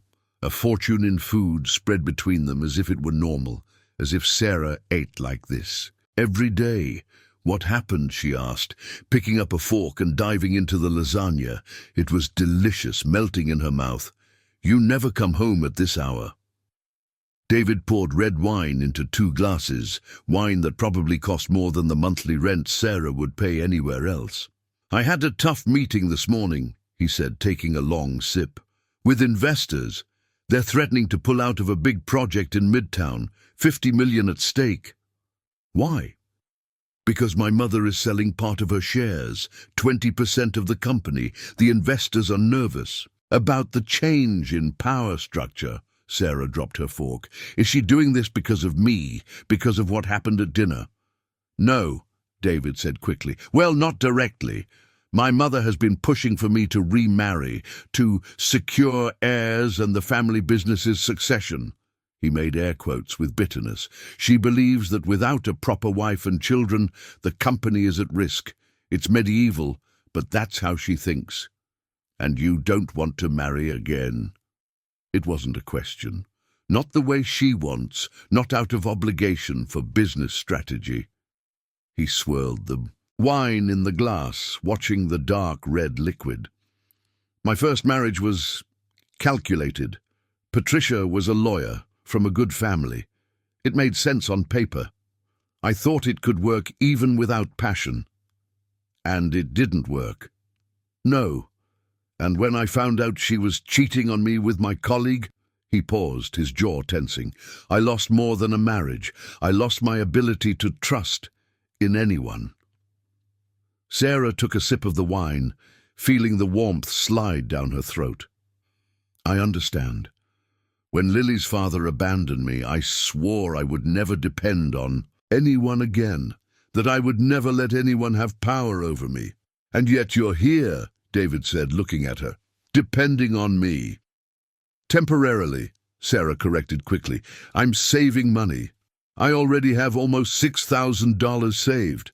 In a few months I'll have enough to rent my own place, pay the deposits, get stable." Something darkened in his face. "You're planning to leave?" "Of course, that was always the plan. This is temporary, David. It has to be. Why? The question caught her off guard. Because it's not my world. This penthouse, the expensive food, your lifestyle, I'm not part of it. And what if I wanted you to be? The silence that followed was charged with something dangerous. Don't say that, Sarah whispered. Why not? It's true. David stood up, walking to the window, his hands in his pockets. In the last 2 months, this penthouse has become a home for the first time since the divorce. Do you know why? Because of the little details you leave. The smell of fresh coffee when I come home late. The cushions arranged in a slightly different way. The drawings from Lily that you sometimes forget on the fridge. David, today is my birthday, he said suddenly, turning to face her. 41 years old. Do you know how many people called me? My mother, 3 colleagues being polite, and my secretary because it's her job to remember. Do you know who I wanted to remember? Sarah felt tears burning in her eyes without knowing why. You didn't tell me that. It was his birthday. I don't tell anyone. I hate my birthday, but this year... He took a step toward her. This year I wanted to celebrate, because for the first time in years I have someone I want to share it with. Stop, Sarah said, standing up as well. You can't say those things. I work for you. That's inappropriate. I know, I'm sorry. He ran his hands through his hair, frustrated. You're right. Forget I said anything. But Sarah couldn't forget. Not when she looked at him standing there, vulnerable in a way she had never seen, admitting loneliness that perfectly mirrored her own. I remember, she said softly. What? Your birthday. You mentioned it casually a few weeks ago, March 12th. I remember. David looked at her with such intensity that she felt it burn. You remember? Sarah swallowed hard. I pay attention to the things you say, even when I shouldn't. Sarah! His phone rang, loud and jarring, breaking the moment like a hammer against glass. David answered with a sigh. Hello? His expression hardened. Patricia, what an unpleasant surprise. Sarah began to leave, giving them privacy, but David gestured for her to stay. No, I'm not interested in renegotiating. You received everything the judge ordered. What photos? He went rigid. Where did you get... I see. And what are you doing with them? Oh, really? Blackmail threats now? Sarah felt her blood run cold. David hung up forcefully, his jaw clenched in anger. What happened? Sarah asked. Patricia hired a private investigator. There are photos of you coming in and out of here, of her too, of Lily. Photos that make it seem like we're in a relationship. But we're not. I know that, you know that. But photos can tell any story you want. He threw the phone onto the sofa with force. She's filing a new lawsuit, claiming I hid assets during the divorce, that I maintain a lavish lifestyle I denied having. She's using you as evidence. Sarah felt as if the ground had disappeared beneath her feet. I caused this. My presence here caused this. No, David said firmly. Patricia caused this. Her greed caused this. You did nothing wrong. But your mother was right. Sarah grabbed her bag with trembling hands. I'm a problem. My presence in your life is causing complications you don't need. Sarah, wait. I can't work for you anymore, she said, the words rushing out before she lost her courage. I'm going to look for another job. I'll leave the apartment as soon as I find another place. This has to end. It doesn't have to end anything, David said, his voice rising. Patricia is bluffing. No judge is going to believe this ridiculous story. Are you sure about that? Because I'm not, and I won't be the reason you lose more money, more peace, more anything. Sarah walked to the door. I'm sorry. I'm really sorry. If you leave now, David said, his voice dangerously low, you're letting her win. You're letting fear decide your life. Sarah paused, her hand on the doorknob. "I have a daughter," she said, not turning around. "I can't afford to. Be brave when her safety is at stake. Fear doesn't decide my life, responsibility does." She left before he could respond, before he could see the tears finally streaming down her face. The following week was the hardest since Sarah had left the streets. She didn't return to the penthouse. She called David on Thursday, the conversation painfully formal, and told him he needed to find another housekeeper. He argued, even begged, but Sarah stood firm. She couldn't be the reason his life fell apart, no matter how much it hurt. Sarah spent the next few days knocking on doors of restaurants, diners, anywhere that might need a cook, but March was proving to be a bad month for hiring. Everywhere was cutting costs, restructuring, not hiring at the moment. Her $6,000 in savings began to seem much less impressive when she did the math. Minimum rent of $2,500 plus a 3-month deposit, $7,500 just to get her foot in the door of any decent place. On Friday afternoon, she was sitting on the floor of the empty apartment in the trendy area, papers scattered around her, receipts, apartment listings, scribbled numbers. When the doorbell rang, Sarah answered the intercom. "Yes?" "Delivery for Sarah Johnson." "I didn't order anything." "Still, I have a delivery. I can come down or I can come up." Confused, Sarah went downstairs. A man in a uniform held a large, thick envelope. "Please sign here."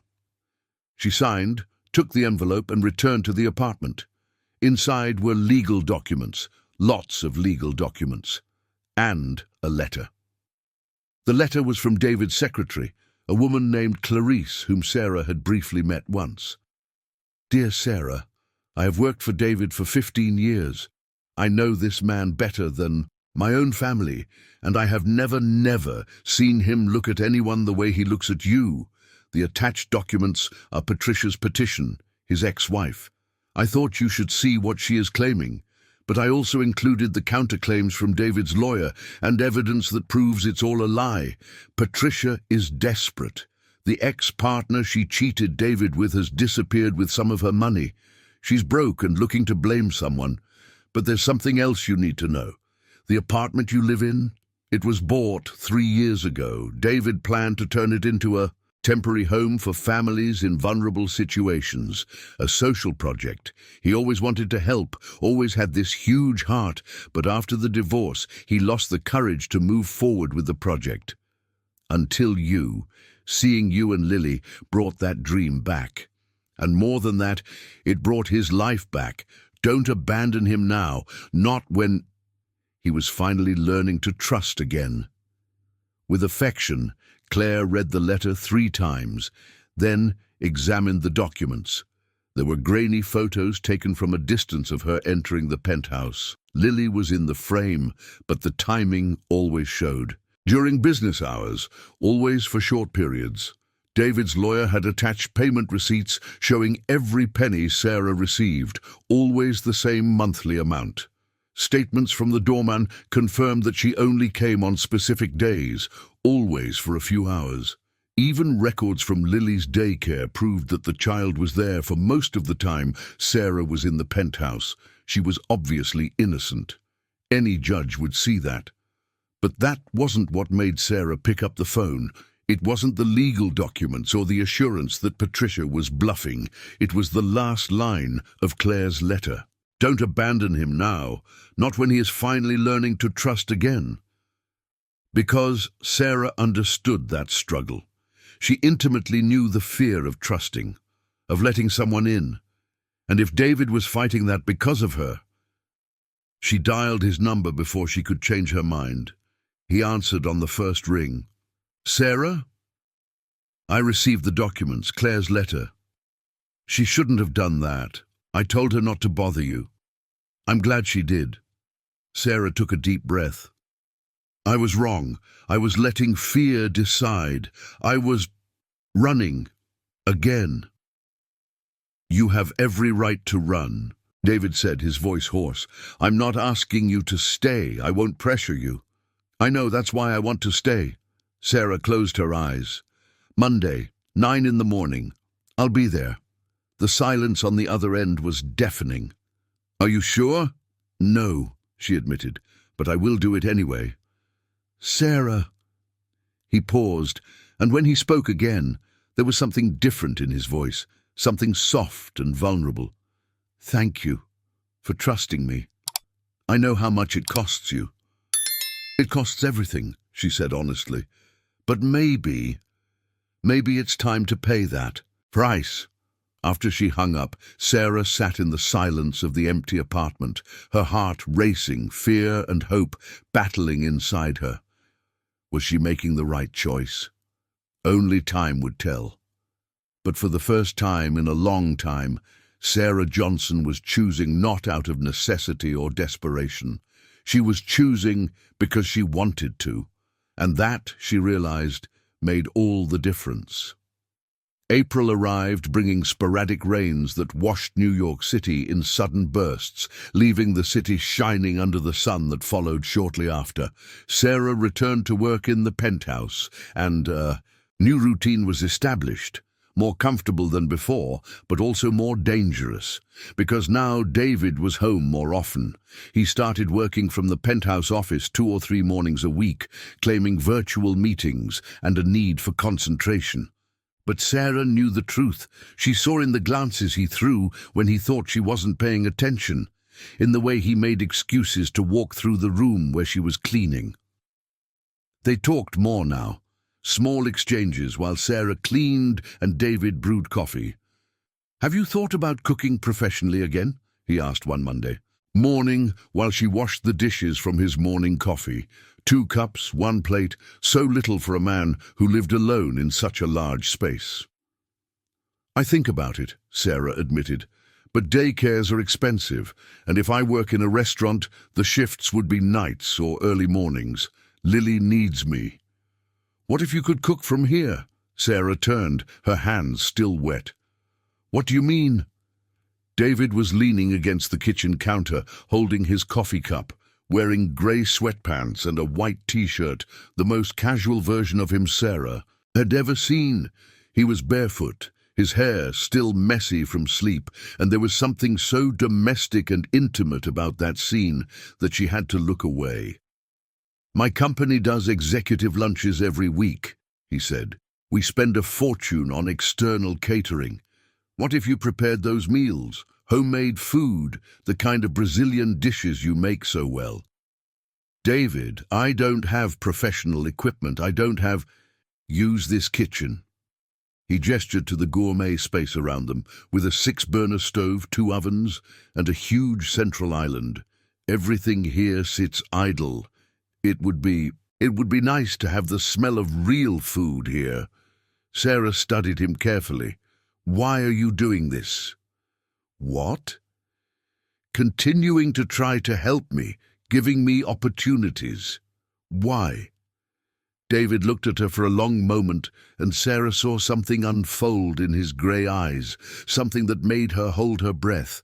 "Because you deserve it," he said simply, "and because—" He hesitated, then continued, "Because I like having you here. It's selfish, I know, but it's the truth." Before Sarah could respond, his phone rang. David answered, the professional mask returning to place like a switch. But as Sarah finished cleaning, his words echoed, "Because I like having you here."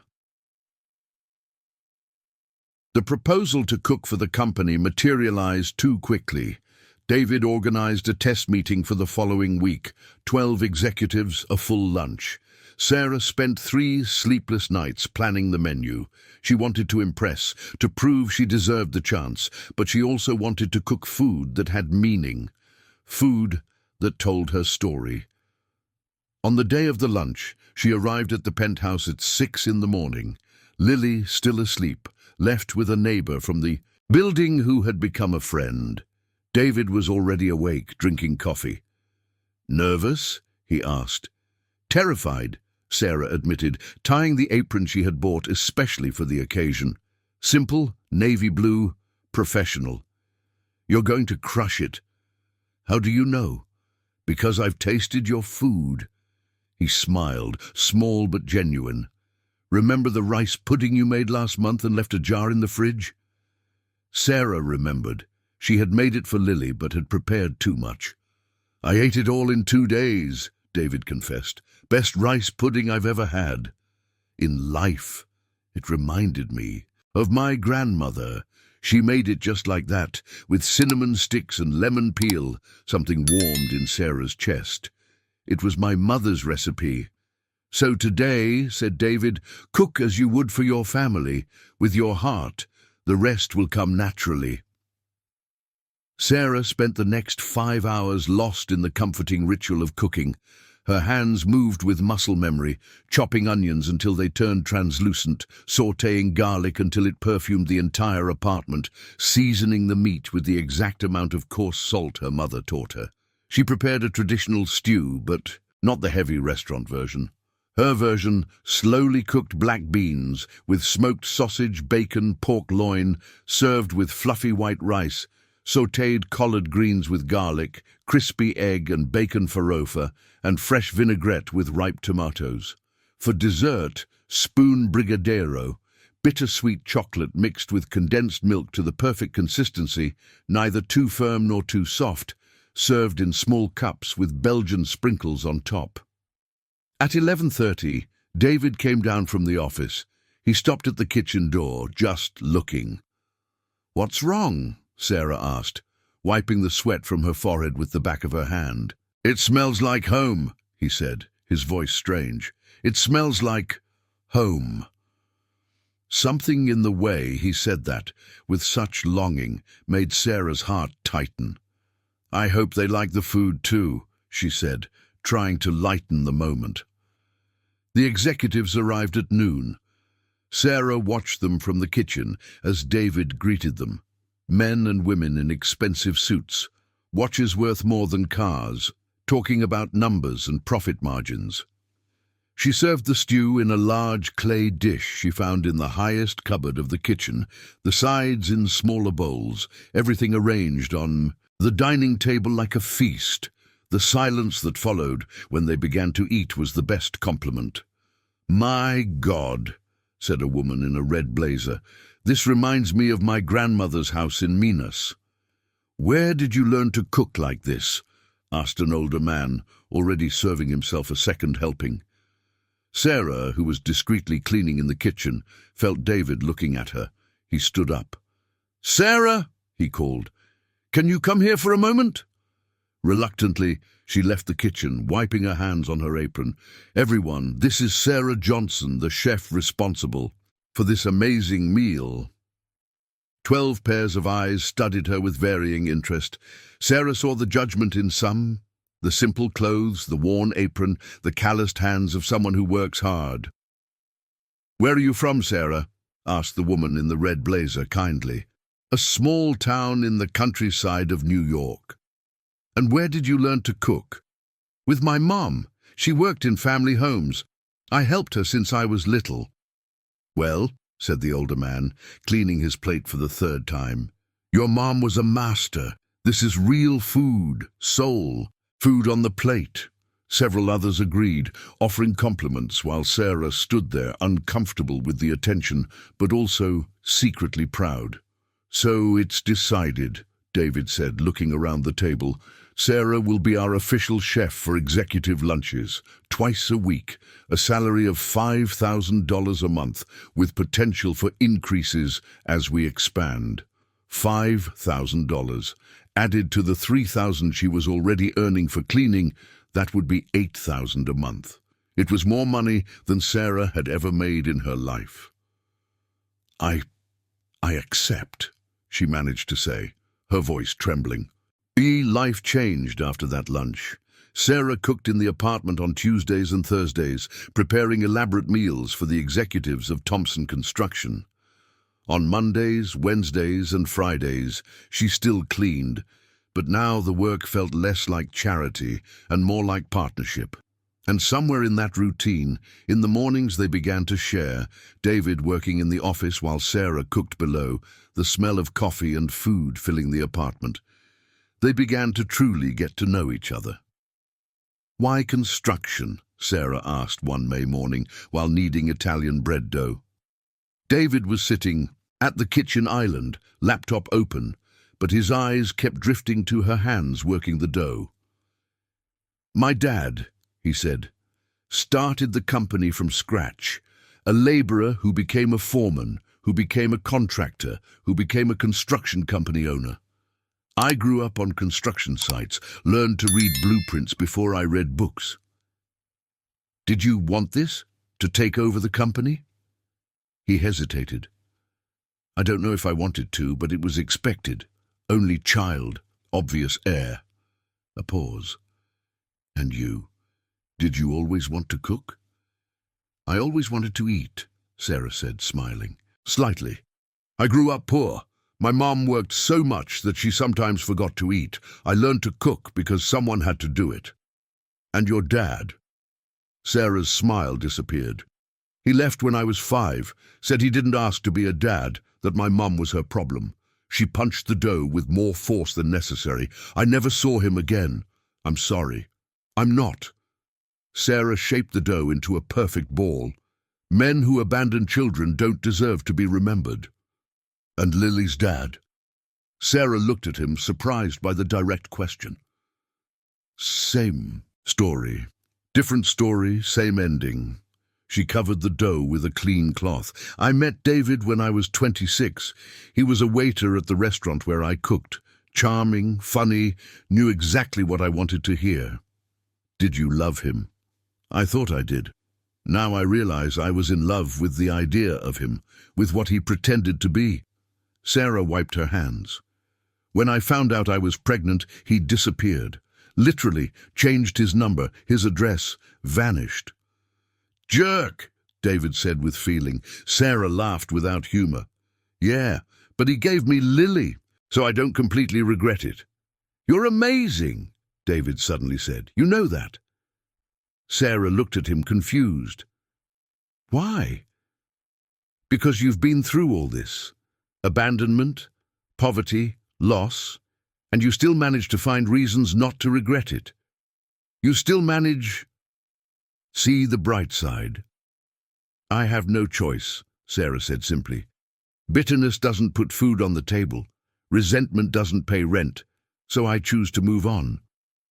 David studied her with that intensity that made her feel exposed. "I wish I had your strength." "You have strength," Sarah replied. "It's just different from mine." "What do you mean? You rebuilt an empire after your personal life fell apart. You kept going when you could have given up. That's strength, David. Just because it looks different from mine doesn't mean it's lesser." They looked at each other across the kitchen island, and Sarah felt that dangerous thing growing between them again. That thing she had been ignoring for months, but was becoming harder to deny each day. Attraction, connection. Something deeper and more frightening than anything she had ever felt. David's phone rang, breaking the moment. "Sorry," he said, answering. "Hello?" Sarah saw his face. Change, harden, grow cold. "Patricia, what a pleasure to hear from you." A pause. "No, you can't. This is ridiculous. Talk to my lawyer." He hung up forcefully. "What happened?" Sarah asked, already dreading the answer. "She escalated. She's suing for more money, claiming I'm hiding assets, and—" He hesitated. "She hired a journalist. They're going to publish an article about us." Sarah's blood ran cold. "About us? But there's no us." "I know, but Patricia will make one up. She'll say you're my mistress, that I'm supporting you and your daughter, that this proves I have more money than I claimed during the divorce." "That's a lie." "Lies sell newspapers." David ran a hand through his hair, frustrated. "Sarah, this is going to get ugly. Your name will come up. Photos of you, of Lily, innuendos, gossip. You need to be prepared." Sarah sat heavily on a stool. Lily will see this. At school, the other kids will talk. I'll sue for defamation. I'll destroy any publication that prints lies. But, he looked at her with genuine concern, I can't stop it from being published initially. When? Next week. Maybe sooner. Sarah closed her eyes, feeling the weight of everything crashing down on her again. Just when things were starting to get better, just when she was beginning to believe she could have something good, life pulled her back. Hey, David's voice closer now. She opened her eyes and saw he had walked around the island standing in front of her. We'll get through this, together. There's no we, David, she said, but the words sounded hollow even to her own ears. Isn't there? He asked softly. Because it feels like there is, at least to me. Sarah looked at him, this man who had pulled her from the rain, who had given her a roof, a job, dignity. This man who looked at her as if she were precious, important, seen. I work for you, she whispered. That's all it can be. Is it? He repeated, even closer now. Or is that what you keep telling yourself to protect yourself? David, say you don't feel anything, he said, his voice hoarse. Look into my eyes and tell me this is just professional for you, that when we're together, you don't feel what I feel. Say that, and I'll stop. I swear I'll stop. Sarah opened her mouth to say exactly that, to lie one more time, to keep the walls up, to protect herself, but the words didn't come, because she was tired of lying, tired of fighting against something that grew stronger every day. I can't say that, she finally admitted, tears burning in her eyes, because it would be a lie. But David, I'm so scared. Scared to trust, scared to believe, scared that this is real and then disappears like everything good in my life always disappears. I know, he said, and there were tears in his eyes now too. I'm scared too, of being deceived again, used again, broken again. But Sarah, he took her hand, gently, giving her every chance to pull back. For the first time in years, the fear isn't greater than the desire to try. Sarah looked at his hand holding hers, large, warm, firm. She should pull back. She should maintain professional distance. She should protect her heart and Lily's. She should, but instead she intertwined her fingers with his. This is a terrible idea, she whispered. Probably the worst I've ever had, David agreed. We're going to regret this. Most likely. So, why does it feel so right? David smiled, a true, full smile that transformed his entire face, because sometimes the best things are the scariest. And there, in the kitchen scented with fresh bread and coffee, with New York City shining through the windows and the whole world about to collapse around them, Sarah Johnson allowed herself to do something she hadn't done in years. She let herself have hope. And hope, she discovered, was the most terrifying and wonderful thing of all. The article came out the following Tuesday. Sarah was preparing lunch in the penthouse, shrimp risotto with lemon, when her phone exploded with notifications. Messages from unknown numbers, comments on a Facebook profile she barely used, even the neighbor from the apartment calling, her voice filled with concern. Sarah, did you see? There's an article online about you. With trembling hands, Sarah opened the link the neighbor had sent. The headline screamed in sensationalist letters, "Construction millionaire hides mistress and daughter while ex-wife fights for justice." Below, a grainy photo of Sarah entering the penthouse, Lily by the hand. Another photo of David opening the car door for her after dinner at Helen's house. More photos, taken from angles that made everything look sordid, secretive, guilty. The text was worse.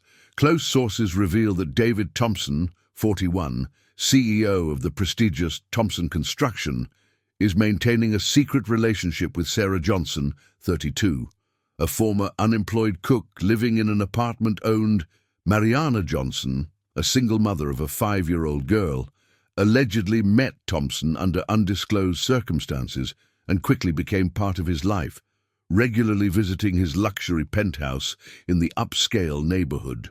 The revelation comes amid a legal battle between Thompson and his ex-wife, Patricia Miller, who claims that the businessman hid assets during their tumultuous divorce. In 2021, Miller asserts that Johnson's presence in Thompson's life proves he maintains a lifestyle far superior to what he declared in the divorce documents. He claimed he couldn't afford to pay what the judge ordered, but clearly has money to keep a mistress and her daughter in style, Miller said in an exclusive interview.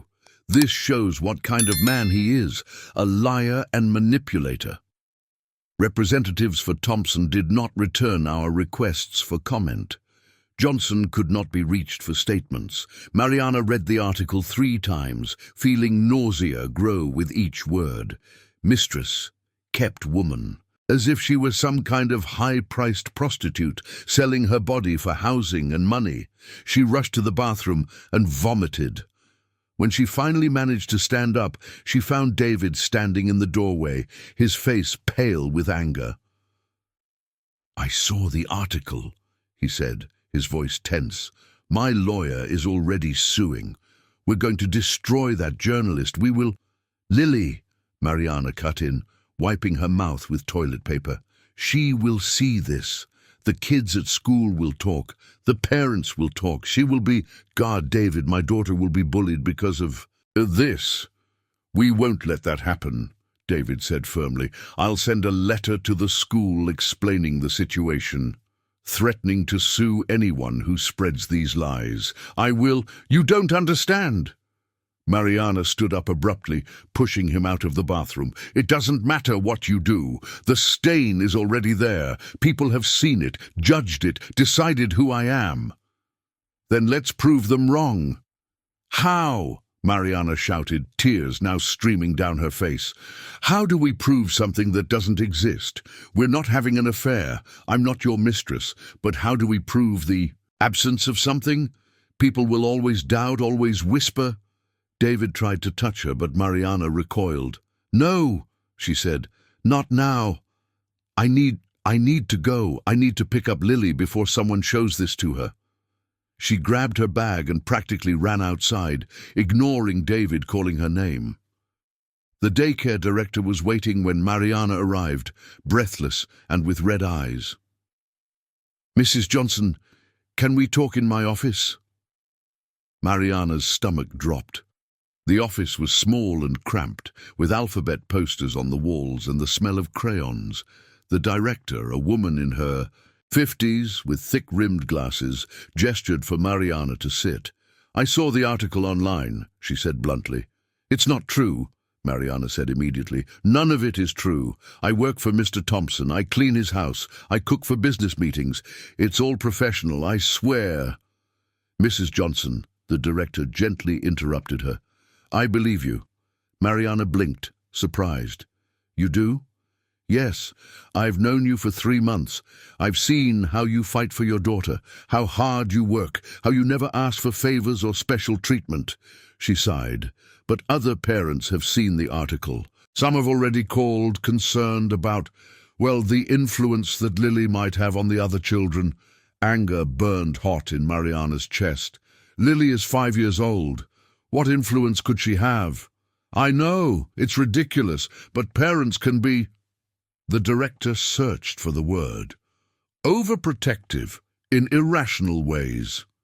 Are you asking me to take my daughter out of here?" "No!" The director looked horrified. "Absolutely not. Lily is welcome here as long as you want.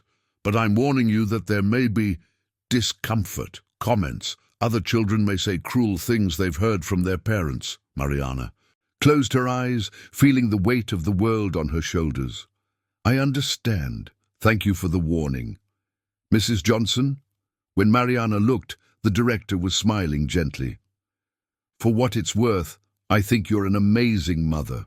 And that article is sensationalist trash. Anyone with half a brain can see that." "Thank you," Mariana whispered. Lily was playing in the playground when Mariana arrived to pick her up. The girl ran to her, smiling, completely unaware of the storm brewing. "Mommy, I made a drawing for you." It was a drawing of three people holding hands, a tall woman, a small child, and a man. Above them, a bright yellow sun and colorful flowers. "Who are they?" Mariana asked, although she already knew. "It's us. You, me, and Uncle David," Lily pointed to each figure. "We look like a family, right?" Mariana felt tears burning. "We do, sweetheart. We really do."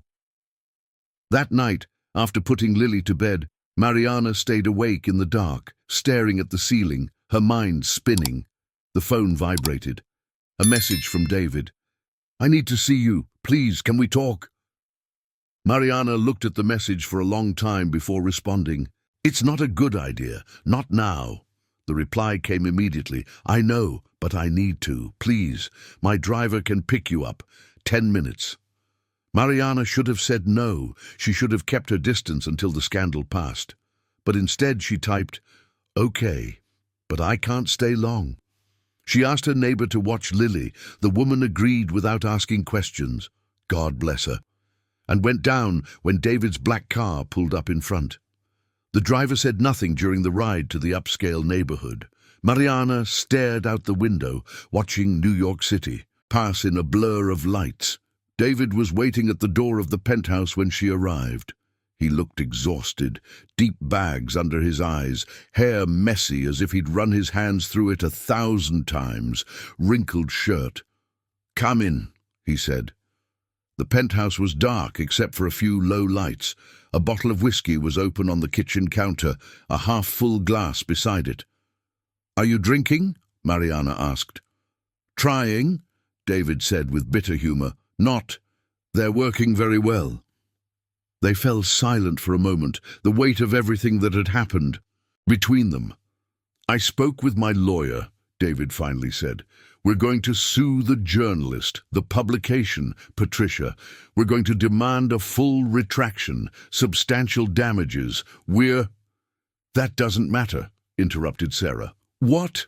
Of course it matters." "No," she said, shaking her head. "The damage is done. Even if we get a retraction, even if we win all the lawsuits, the story is already out there. People have already formed opinions. My daughter is going to suffer the consequences. So what do you suggest we do? Let Patricia win?" "I don't know," Sarah exploded. "I don't know what. The answer is, all I know is that I'm tired, David. Tired of fighting, tired of trying to prove my worth, tired of feeling like every time things start to get better, the universe pulls me back down." Her voice broke on the last word, and then she was crying. Big sobs that shook her whole body. David crossed the space between them in 2 steps and pulled her into his arms. Sarah should have resisted, should have kept a professional distance, but she was so tired of being strong alone. So she let go. She melted against him, let her. Tears soak his shirt, let his arms hold her as she finally allowed herself to break.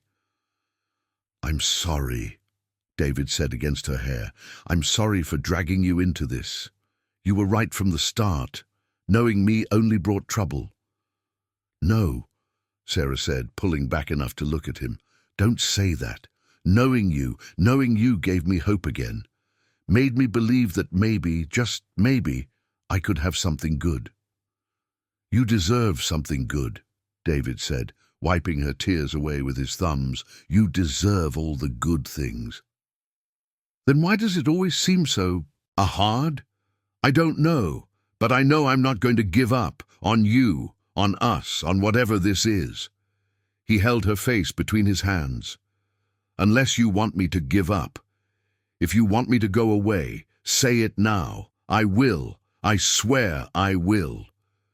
Sarah looked into his grey eyes and saw everything she felt reflected back. Fear, hope, desire, terror. "I don't want you to go away," she whispered. "You don't?" "No. But I also don't know how we make this work. I don't know how to protect Sophie, protect you, protect myself all at the same time."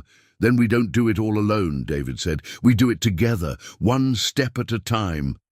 "Together," Sarah repeated, testing the word. It had been so long since she had someone to share the weight. Together, David confirmed. And then, because she was tired of fighting what she felt, because life was too short and too uncertain, because he was looking at her as if she were precious and important and real, Sarah did something she had wanted to do for months. She kissed him. It was hesitant at first, just a soft touch of lips, testing, questioning.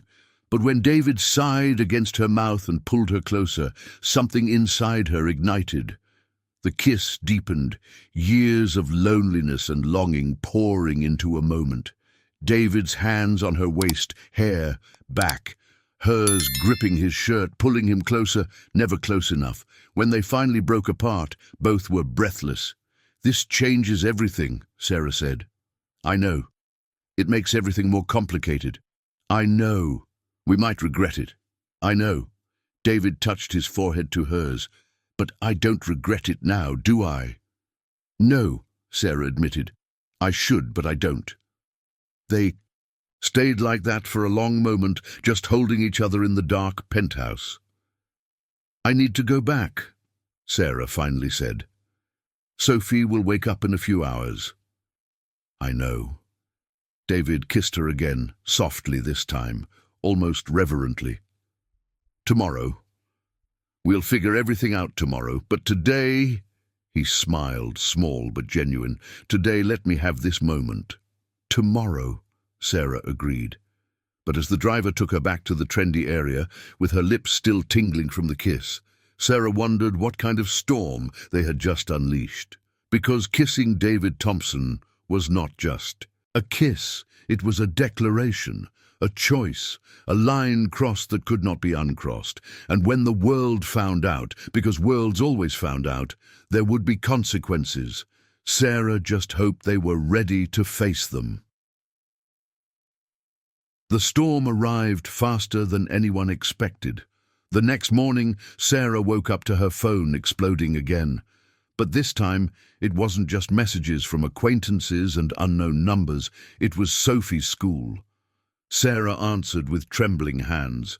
"Mrs. Johnson, this is Principal Smith again. There's a problem." "What kind of problem?" "Some parents have organized.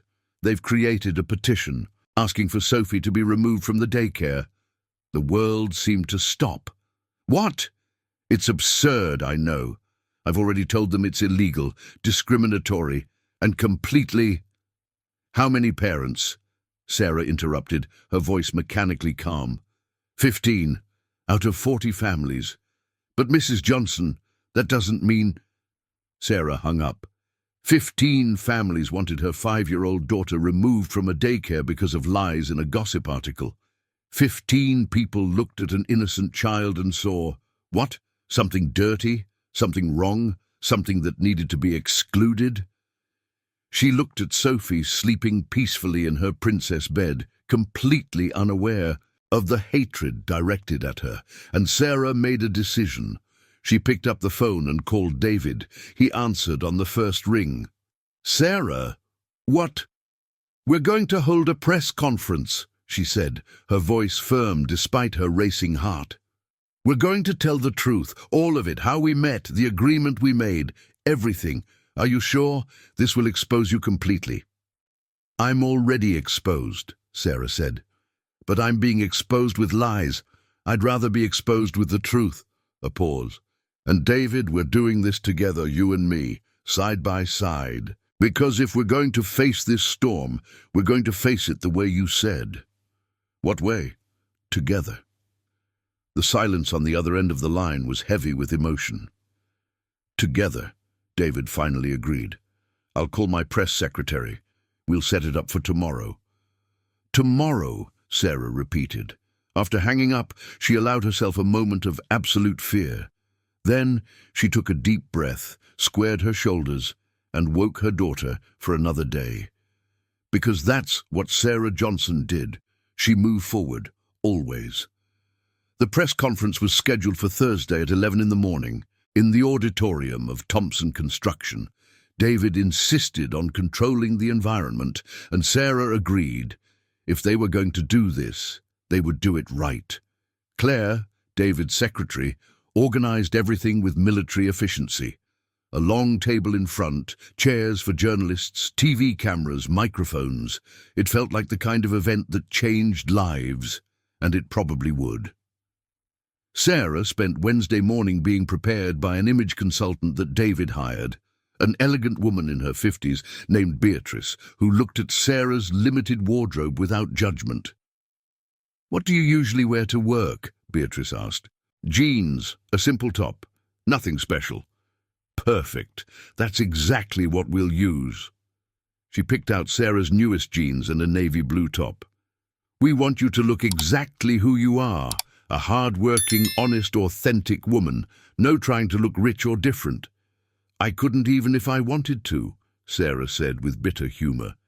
Beatrice looked at her firmly. "Sarah, listen carefully. You have something that money can't buy, genuine dignity. Patricia may have expensive clothes and better lawyers, but she doesn't have the truth on her side, and the truth, when presented correctly, always wins." "Always?" Sarah asked skeptically. "Well," Beatrice admitted with a small smile, "most of the time." On Thursday morning, Sarah left Lily with Helen. Yes, Helen, David's mother. The woman had called the night before, her voice surprisingly kind. "Sarah, I heard about the press conference. David told me." A pause. "I also heard about the petition at Lily's school." "Mrs. Thompson, if you're calling to say I told you so, I'm calling to offer help." Helen's voice was firm. "My grandson, well, technically he's not my grandson, but I consider him that way. Lily shouldn't suffer because of petty adults. Let her spend the day with me tomorrow. I have a room full of toys that have never been used and all the time in the world." Sarah was silent, shocked. "Why?" she finally managed to ask. "Because I judged you poorly," Helen simply said. "And because any woman who makes my son smile again after years of misery deserves a chance. And because," her voice softened, "because I recognize a fighter when I see one. And you, Sarah Johnson, are the fiercest fighter I've ever met." So that Thursday morning, Sarah left Lily at Helen's mansion, in the historic upscale neighborhood, with the girl excited about the promised toys and candy, completely unaware of the battle her mother was about to face. The car that David sent picked Sarah up at 10. When she arrived at the Thompson construction building, 20 stories of glass and steel in a trendy area, her stomach was churning with nerves. David was waiting in the lobby. He wore a dark grey suit, a navy blue tie, every inch the powerful CEO. But when he saw Sarah, something in his face softened. "You look beautiful," he said. Sarah looked at her simple outfit, the same jeans and blue top she wore to work. "I'm just normal." "Exactly." He took her hand, intertwining his fingers with hers. "Ready?" "No," Sarah admitted, "but we're doing this anyway." The auditorium was packed. Cameras from at least 5 TV stations, journalists from magazines, news sites, even a few gossip bloggers. Everyone wanted the juicy story of the CEO and his alleged mistress. Claire appeared with a man in his 60s, completely white hair, metal-framed glasses. "This is Dr. Fernando Campos, our lawyer," she introduced. "He will stand by you, guiding if any question is inappropriate." Fernando shook Sarah's hand firmly. "Mrs. Johnson, I've heard a lot about you. It's an honor to finally meet you." Sarah blinked, surprised by the genuine respect in his tone. "Likewise." "One last thing before we start," Fernando said, lowering his voice. "Out there are wolves looking for blood. They will try to provoke you, make you lose your composure, say something that can be twisted. Don't fall for it. Answer only what is asked. Be honest, but don't let yourself get carried away by emotion. Understood?" Sarah nodded, her mouth dry. David squeezed her hand. "We'll do this together. You're not alone." "Together," Sarah repeated, holding on tight.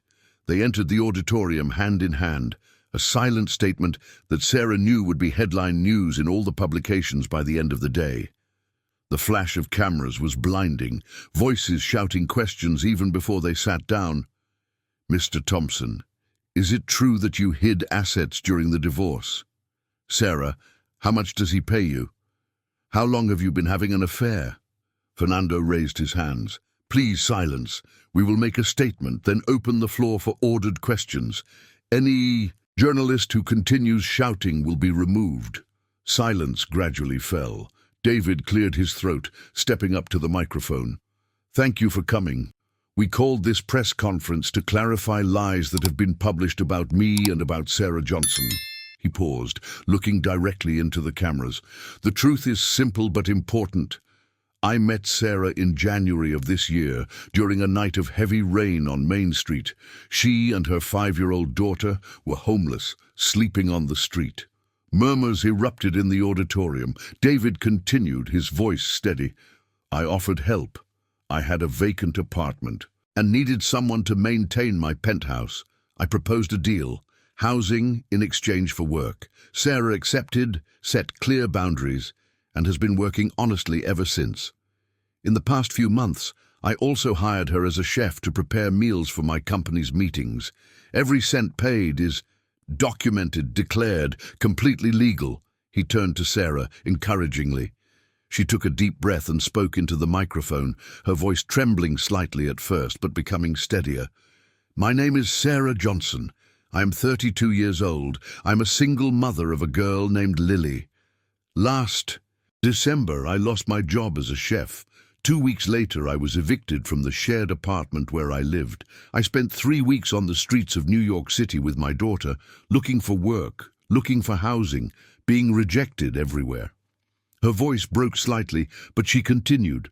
"On the night of January 12th, I was under an awning on Main Street, my daughter with a high fever.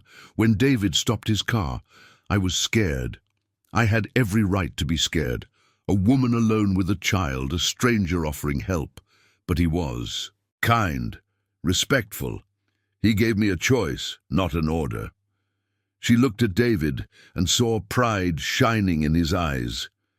"I accepted the job because I was desperate. I stayed because he proved to be a man of his word. He never crossed professional boundaries. He never asked me for anything beyond honest work. I pay taxes on my salary. I have a signed contract. I am no one's mistress. I am a worker trying to rebuild my life." Sarah's hands trembled. David took one of them under the table, out of sight of the cameras, and squeezed. "And what about your daughter?" shouted a journalist. "Does she stay in Mr. Thompson's penthouse?" "She did," Sarah corrected, "when there was no daycare. Now she attends a municipal daycare. But yes, there were times when Lily was present while I worked. David never complained, never treated her as an inconvenience. He was—" She paused, choosing her words carefully. "He was kinder to my daughter than her own father ever was." "So there is no romantic relationship?" insisted another journalist. Sarah and David exchanged a glance. They had discussed this question, knowing it would come. "There wasn't," David said slowly. "When I met Sarah, it was purely professional, but over the months—" He looked at her, and Sarah saw raw vulnerability in his eyes. It's hard not to develop feelings for someone so strong, so dedicated, so extraordinary. More murmurs, cameras clicking wildly. "So are you in a relationship now?" pressed the journalist. "We are getting to know each other," Sarah said carefully, "like two adult single people have the right to do. But this started very recently and has absolutely nothing to do with the false accusations from David's ex-wife. Mrs. Miller claims that Mr. Thompson hid assets during the divorce." "Mrs. Miller is lying," David said, his voice hardening, "and I will prove it in court. Every cent I own is documented. Every property, every investment, all declared. The penthouse where I live was purchased before the marriage, partially inherited from my father. The apartment where Sarah lives was bought after the divorce, with completely traceable money." Fernando leaned into the microphone. "We have complete documentation available for legal analysis. We are also suing the publication that printed the lies for defamation and seeking action against Mrs. Miller for malicious use of the judicial system." The questions continued for another 40 minutes, some hostile, some genuinely curious, all demanding. Sarah answered each one with brutal honesty. Yes, she had accepted help because she was desperate. No, she did not regret it. Yes, David treated her with more dignity than many employers would treat employees. Finally, Fernando wrapped up the press conference. "Last question." A young journalist in the front raised her hand.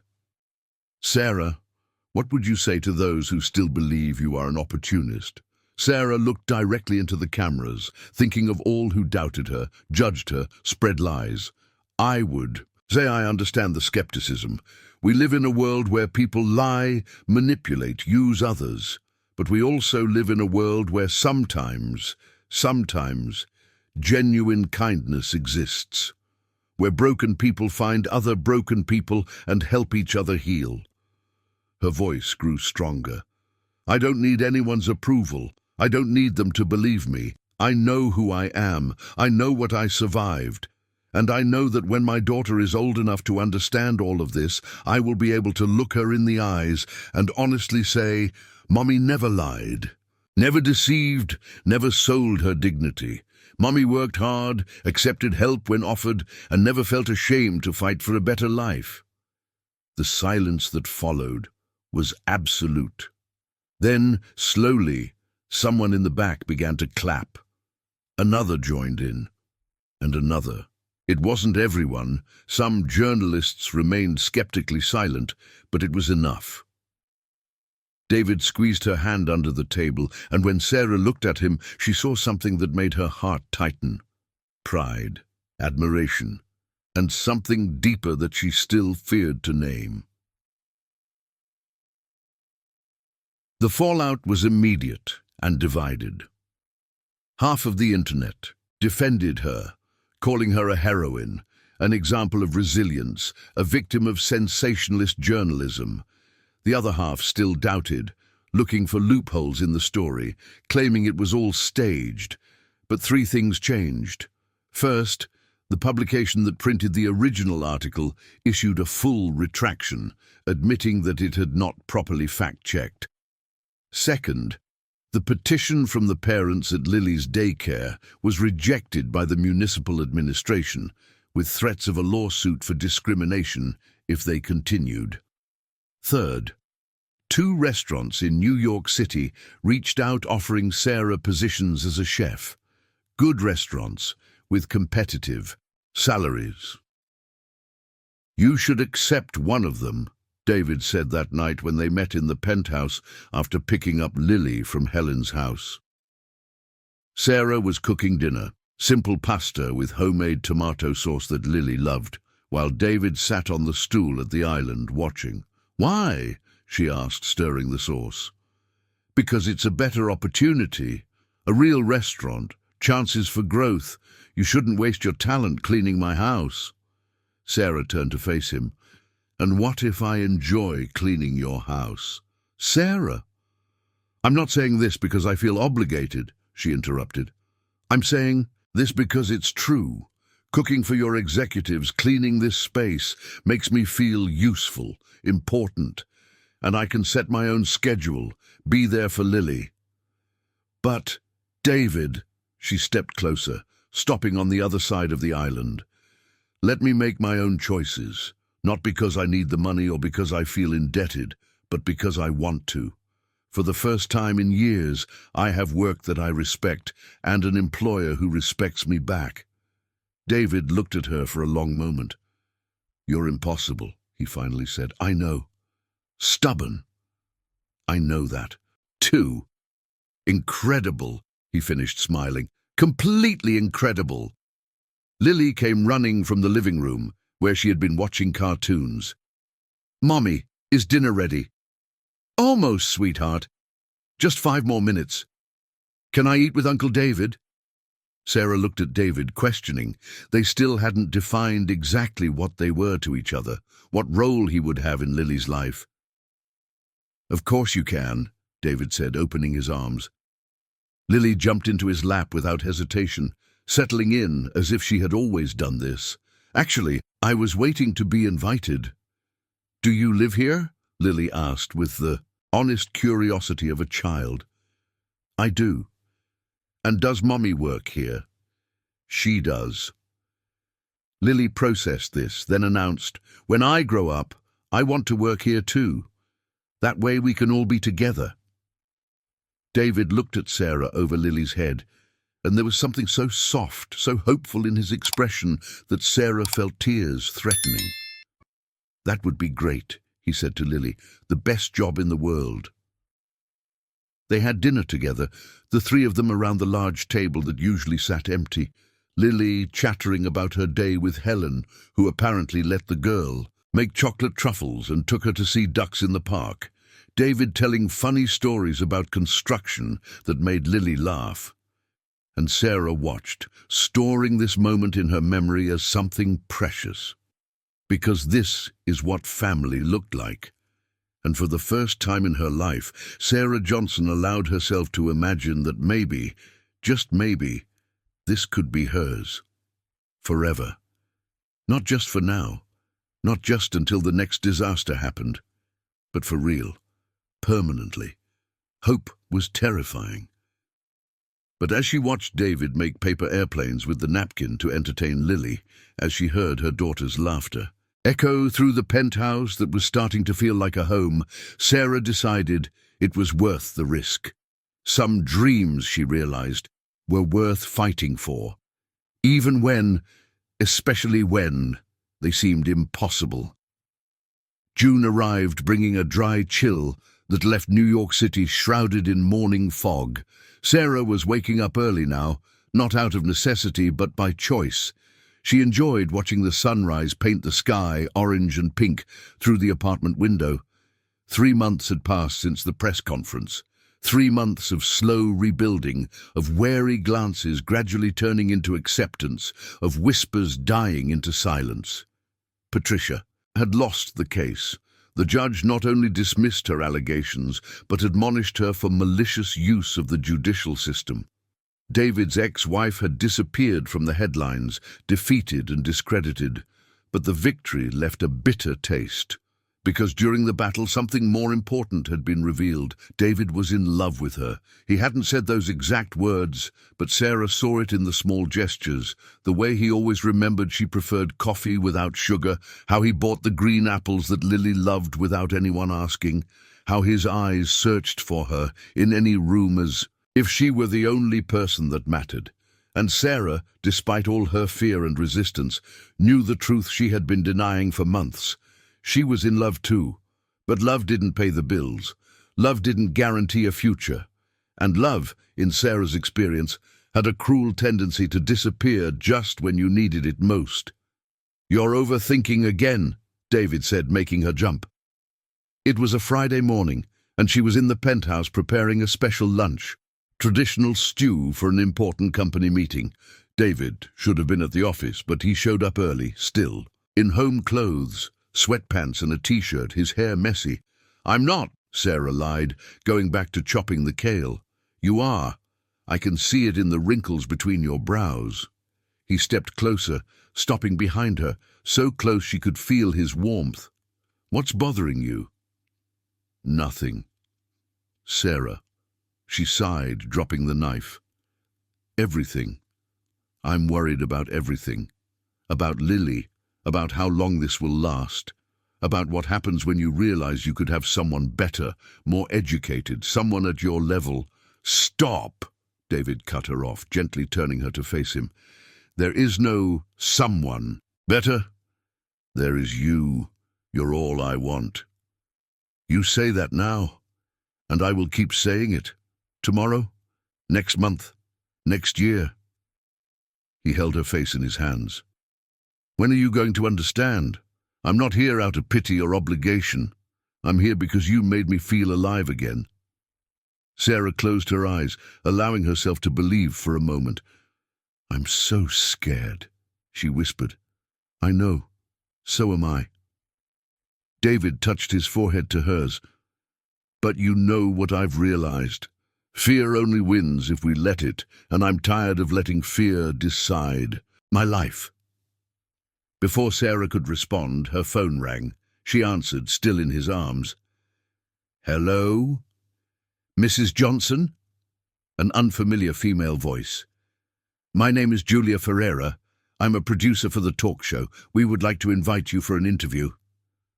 Sarah stepped away from David, surprised. "An interview? About what?" "About your story. Overcoming resilience. How you rebuilt your life. It would be an inspiring article." "I need to think." "Of course. But Mrs. Johnson, there's one more thing.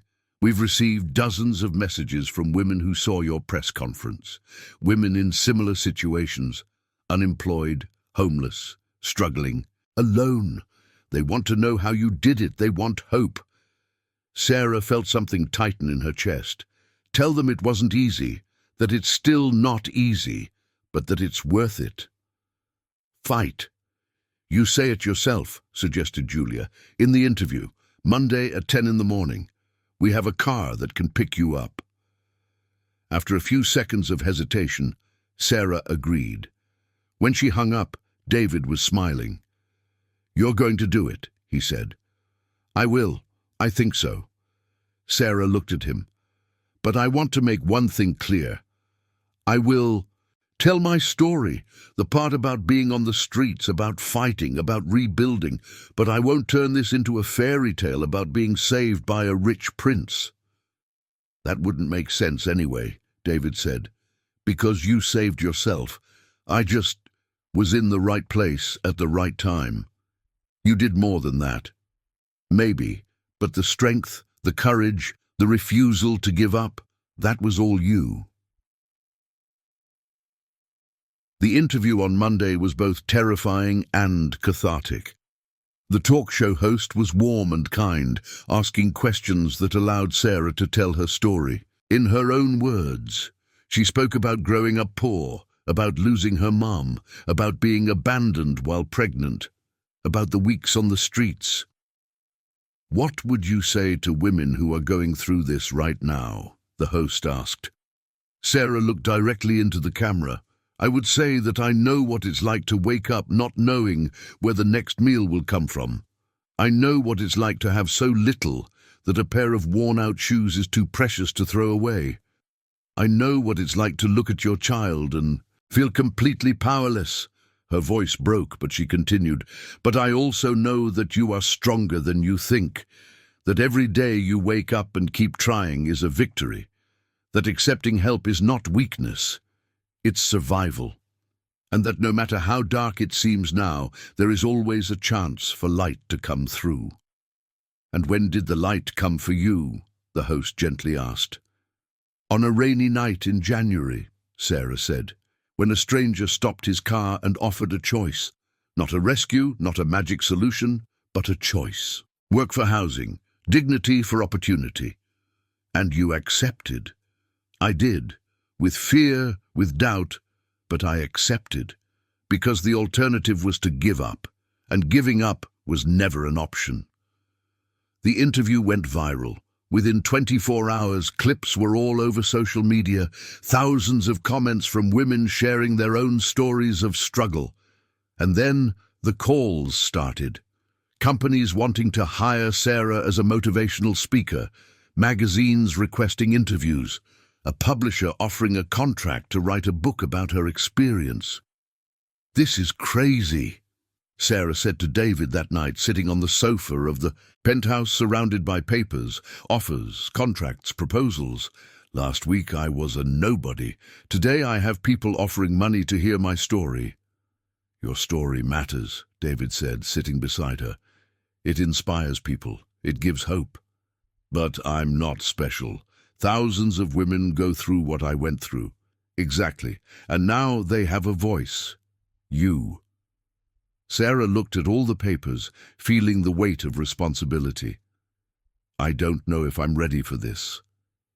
You survived the streets with a 5-year-old child, faced public defamation, looked into the eyes of TV cameras and told your truth. David took her hand.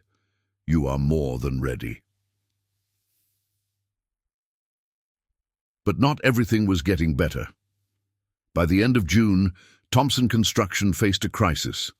A major investor threatened to withdraw $50 million from a project in a wealthy neighborhood, citing instability in leadership.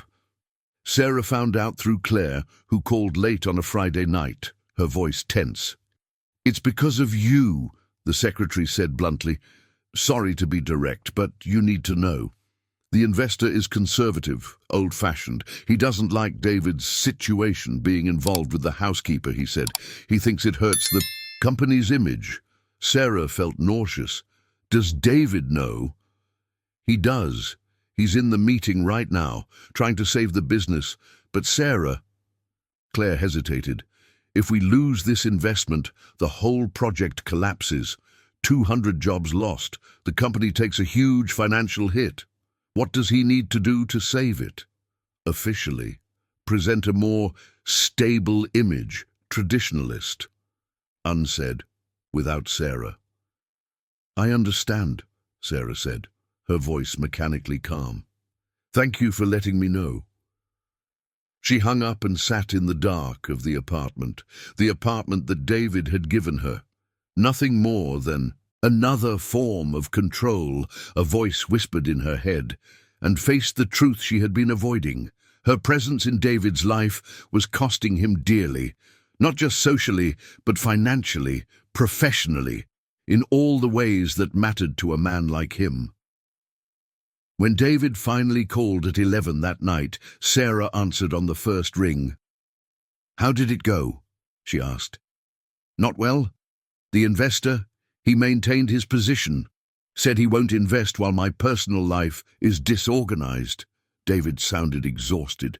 "He's using our relationship as an excuse, but it's just prejudice disguised as professionalism." "David, but we will get through this. I will find other investors.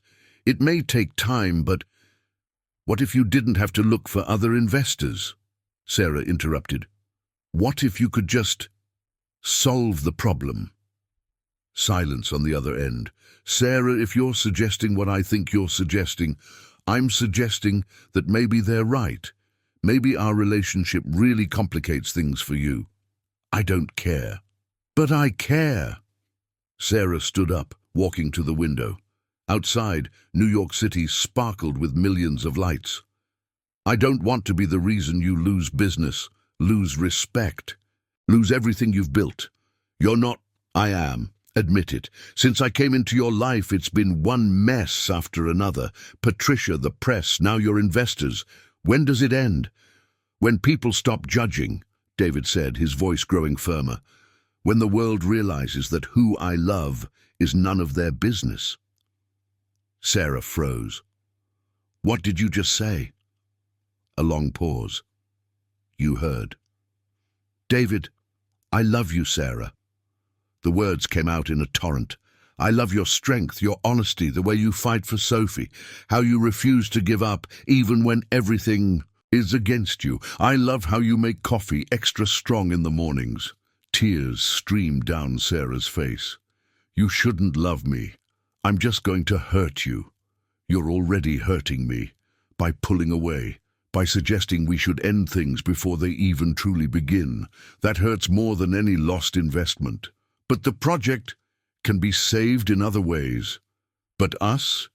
If you leave now, if you let fear win, there won't be a second chance. And that, Sarah, that would be the real loss." Sarah closed her eyes, silent tears falling. "I'm so scared to believe that." "I know, love. I know."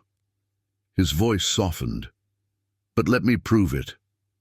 Let me show you that this is real, that it won't disappear at the first obstacle. What if you change your mind?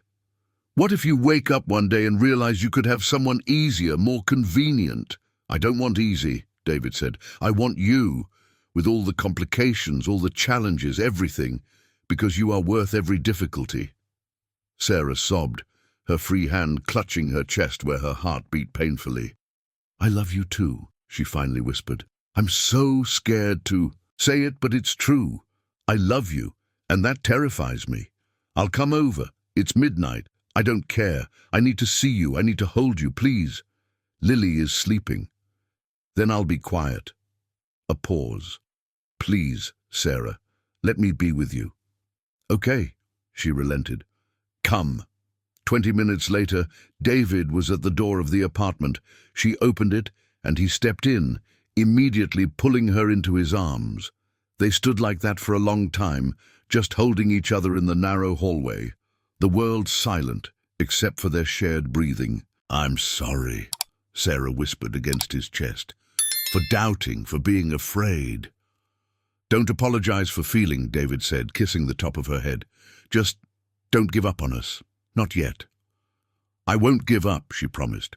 "But David, we need to be honest about the costs. If being with me means losing investments, hurting your company, you need to know what you're getting into." "I already know," he said, "and I choose you. I will always choose you." They kissed there in the hallway of the modest apartment, and it was different from the previous kisses. It was a promise, a commitment, a future being consciously chosen, despite all the obstacles. When they finally pulled apart, Sarah guided him to the small sofa in the living room. "Stay," she asked. "Just for today, stay with me." So they lay on the cramped sofa, bodies intertwined, and talked until dawn, about dreams, fears, hopes, about Lily, and how to officially introduce him into her life as something more than Uncle David, about the future of the company and plans to find new investors, about everything and nothing, the way lovers do when the world is quiet and only they exist. And when the sun began to rise, painting the sky orange and pink through the window, Sarah realized something. She was no longer fighting alone. And maybe, just maybe, that was the most terrifying and wonderful thing of all. Because love meant having something to lose, but it also meant having something worth fighting for. And Sarah Johnson had always been a fighter. October brought irregular rains that washed New York City in sudden bursts, leaving the city bright and renewed. Sarah was in the kitchen of the penthouse preparing meal prep containers, not for David's executives, but for a new project that had started the previous month. After the viral interview, a non-profit organization working with homeless women had reached out. They wanted Sarah not just to talk about overcoming challenges, but to teach practical skills. So twice a week, she led basic cooking classes for 15 vulnerable women, teaching them how to cook nutritious meals with inexpensive ingredients. David funded everything: ingredients, equipment, even a small salary for each participant who completed the course. But he insisted on keeping everything anonymous, not wanting public credit. "It's about them, not about me," he said when Sarah suggested publicizing his generosity. "You're the face of the project. I'm just the guy who signs the checks." But it was more than that, and they both knew it. It was David putting into practice the dream he had held for years, to use his resources to help vulnerable families. "Mommy, can I try?" Lily asked, appearing beside her. It was Saturday, and the girl was spending the day at the penthouse. This had become routine in recent weeks, weekends together, the three of them, like a real family. "Of course, sweetheart, but be careful, it's hot." Lily exaggeratedly blew on the spoonful of rice pudding before tasting it, her eyes widening. "It's delicious, just like Grandma Helen's." Grandma Helen. Sarah was still amazed at how David's mother had become a constant presence in their lives. The woman who had initially eyed her with suspicion now sought out Lily for afternoons of children's theatre and movies, pampering the girl as if she were her own granddaughter. "That child needs grandmothers," Helen had said when David questioned her sudden dedication, "and I need grandchildren. It's a mutually beneficial arrangement."